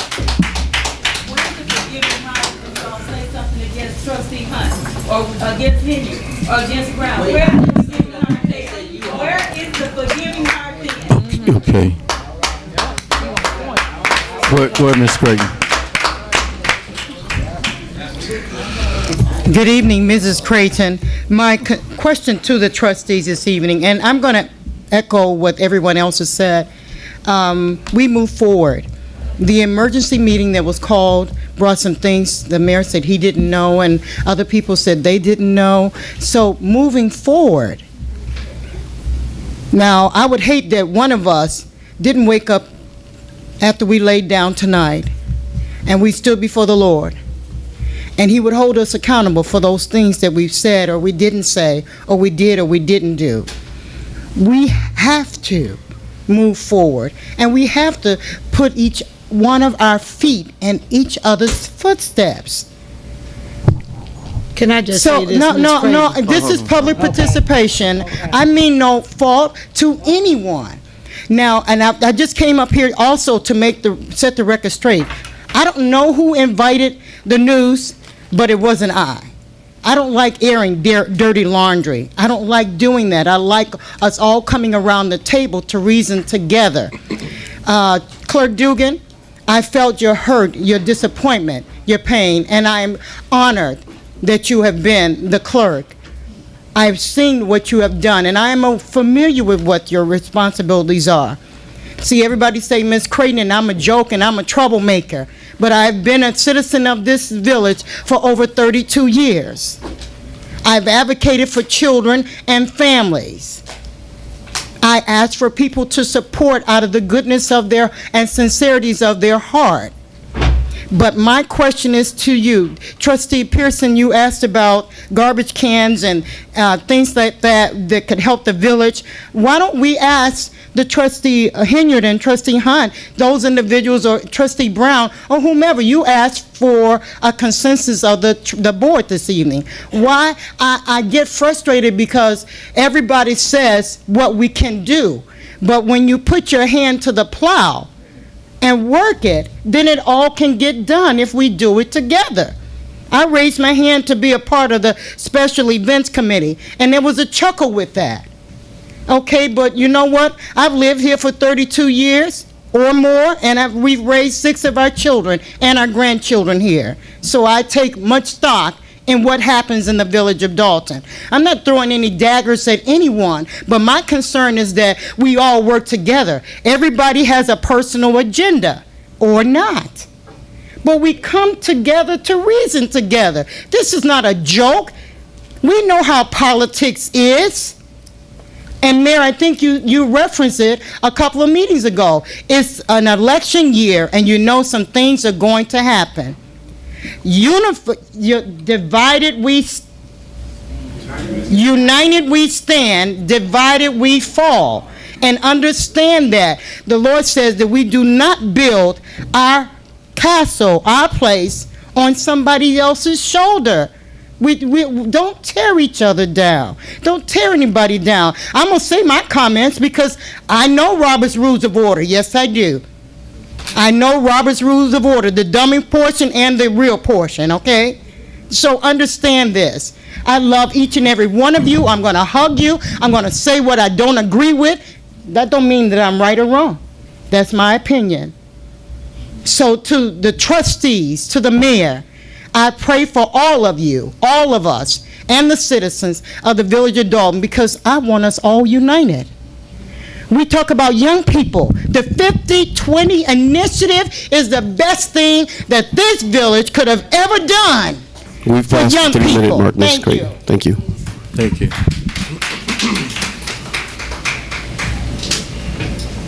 Good evening, everybody. My name is Renald Williams. I'm at 15500 Minerva Avenue. And I want to discuss the issue that I've found out has come up in this assembly, but I wanted to figure out how to bring closure to it. Last Friday, I went into the Family Dollar facility to acquire toiletries for homeless men. I walked in, and within 3 minutes, my car was towed. I found out that facility, Family Dollar, does not own the parking lot, which I thought was a parking lot because it's right in front of their facility. Now, after doing my research, I found out that they had a fence that ran all the way across. Now, the individual, the manager at Food for Less, is telling me that someone tore it up, which now it does not have adequate signage. So Family Dollar put out a sign, and this is where my problem comes in. Signage is important because if it's not worded correctly, it's still misinforming. Okay, the signage says do not park on Food for Less property. Well, as far as I'm concerned, if I walk out the door and there's a parking lot right there in front of me, that's their property. It does have a towing sign, but it does not say that that's not their property. Family Dollar. Family Dollar. Work with me because I'm getting older and, stuff slips. So here's my issue, my concern. I wind up having to pay $170 for parking that is not clear. You have senior citizens who are subject to walk in there, who are going to have to pay that same price if their car gets towed. I took pictures of the facility. One of the managers told me that their parking lot only dealt with the black-topped area. So I marched around the building from the door where you come out of Food for Less to Family Dollar. That's 200 steps. Now, I don't know anybody who's going to come out of there, march 200 steps down to Family Dollar with their cart, bring their cart back to that facility, because in that area where we're talking about, there is no place to put a cart. Now I got to walk at least 100 steps back to put my cart away, and then walk another 100 feet back to my cart. We're talking senior citizens potentially who are utilizing these facilities, and anybody else. Nobody in their right mind would want to walk out of Food for Less, come down to the corner, walk all the way over 200 steps to Family Dollar with their groceries. I wouldn't. Okay. So my question is, if this property manager is aware of that, somewhere along the line something is wrong. Because if Family Dollar was utilizing that parking lot and they chose not to take care of that property, they refused to make that payment, and they're claiming that it went back to Food for Less. Here's the problem. Potentially, both of them were paying that. Nobody else knows. I don't know. When they stopped, they found a way to make revenue, potential kickback. I'm not sure. But my point is, the signage is not clear. Now, the property manager may not have to do it, but something needs to be done, because individuals that are driving in there are assuming, because there's nothing stating that it's not Family Dollar's property. So I just wanted to bring that up. You know, I had to pay my $170. The young lady gave me the information that I needed to send off to Displays to find out how to get my money back. But again, the issue is somebody is ripping off the residents of this city, of this village, and we need to put a stop to it. Well, just for your information, I had discussion with the owner of the property, LFI, and he said that for a number of years they've had dialogue with Family Dollar in regards to the usage of that area. Family Dollar basically ignored him. He says he's reached out on several attempts to negotiate the uses of that area, because he says he has to maintain it when it's damaged, the curbing area when it needs to be resurfaced, and 99% of the traffic that parks there goes to Family Dollar. If you notice, when you park there, you got to step over the curb, go over a little bit of easement, and then into Family Dollar's onto Family Dollar's property, into their store. That portion of the fence, I don't know who was responsible for, how it came down or whatever, but when they posted the signs, they posted it down at the further down by that fence. Right. Since then, and the complaints, I sent inspectors down there, and inspectors went down there because the manager was telling everybody, hey, the mayor's having everybody's toe. That's not true. When I found out about it, called the owner. He said, Mayor, and what I just told you, I've been ongoing trying to get them to call me. They won't call me. They won't negotiate anything for the uses of that area. So I went and signed a contract with a towing company to have those cars that aren't there, supposed to be there, towed. But so Mayor, now so now let me finish. So now I asked him, can you go back and maybe try to renegotiate that contract with the towing company? And he says, well, I don't know how long did I sign the term for. So I haven't heard from him since then. And it's unfortunate that the cars are getting towed. So but in reality, if this man was concerned about the community, okay, he would have put adequate signage out there to ensure. He doesn't post the signs. The towing company posts the signs. So when they posted the sign, they posted it down where the fence had been torn down at the. You see, No, I'm not talking about that sign. I'm talking about a sign that states that this is Food for Less parking. Park here, you'll get towed. If you put that there in a visible place before I walk into that facility, or anybody else walks into that facility, then I'm clear. But if when I got out of my car, because I park right on the end, when I got out of my car, I'm not looking down the street to look Right. at But it's fence. posted on the building too. Yeah, but again, it's not stating exactly where the parking is. Because you got a driveway that comes in, and then you have the parking. If there was signage in the drive-in Ed, can you come here? a to minute? address that issue Okay. as I'm driving in, because that's what I'm looking for. Yeah. You know, I don't. I'll ask. And that's all he had to do. That's all he had to do. Was I'll ask the owner. He signed the contract. Usually, when he signs a contract where those cars will be removed, the towing company puts those signs up. And but I asked him to try to do some additional signage there, so that possibly people won't park there. Let me say this in closing. His dispute with Family Dollar should not impact the residents of Dolton. That's all I have to say. His dispute with them is impacting Dolton. I understand it. That's why I had a meeting with him. You know, so hopefully, you know, I'll call him tomorrow again, see what it's something that can be done. But he wants to be compensated by Family Dollar for the uses of his property. And he says it's been over several years. He's had contact with them. They've ignored him. And so he chose to put up signs there. So Well, I understand the him. towing people put up the sign. He needs to put up a sign. I hear you. That is his property. I hear you. Okay. All right, no further, I'd like to get a motion to adjourn this meeting. I would like to make a motion to go in closed session as it relates to employment and discipline. Second. Okay, more specific, the attorneys, clerk is saying you had to be more I specific. read it off the paper as I always do. Them are the two items I would like to go in closed session for. Okay. All right, can I get a motion? Employment and discipline. I'm sorry, yeah, that's all right, you got a motion. Roll call. Second by Trustee Stubbs. Yes, roll call. Roll call. Trustee Brown. Trustee Pearson. Aye. Trustee Stubbs. Aye. Trustee Muhammad. Aye. Trustee Hunt. Aye. Trustee Henyard. Aye. Okay, motion carries. This meeting is adjourned temporarily to go into closed session.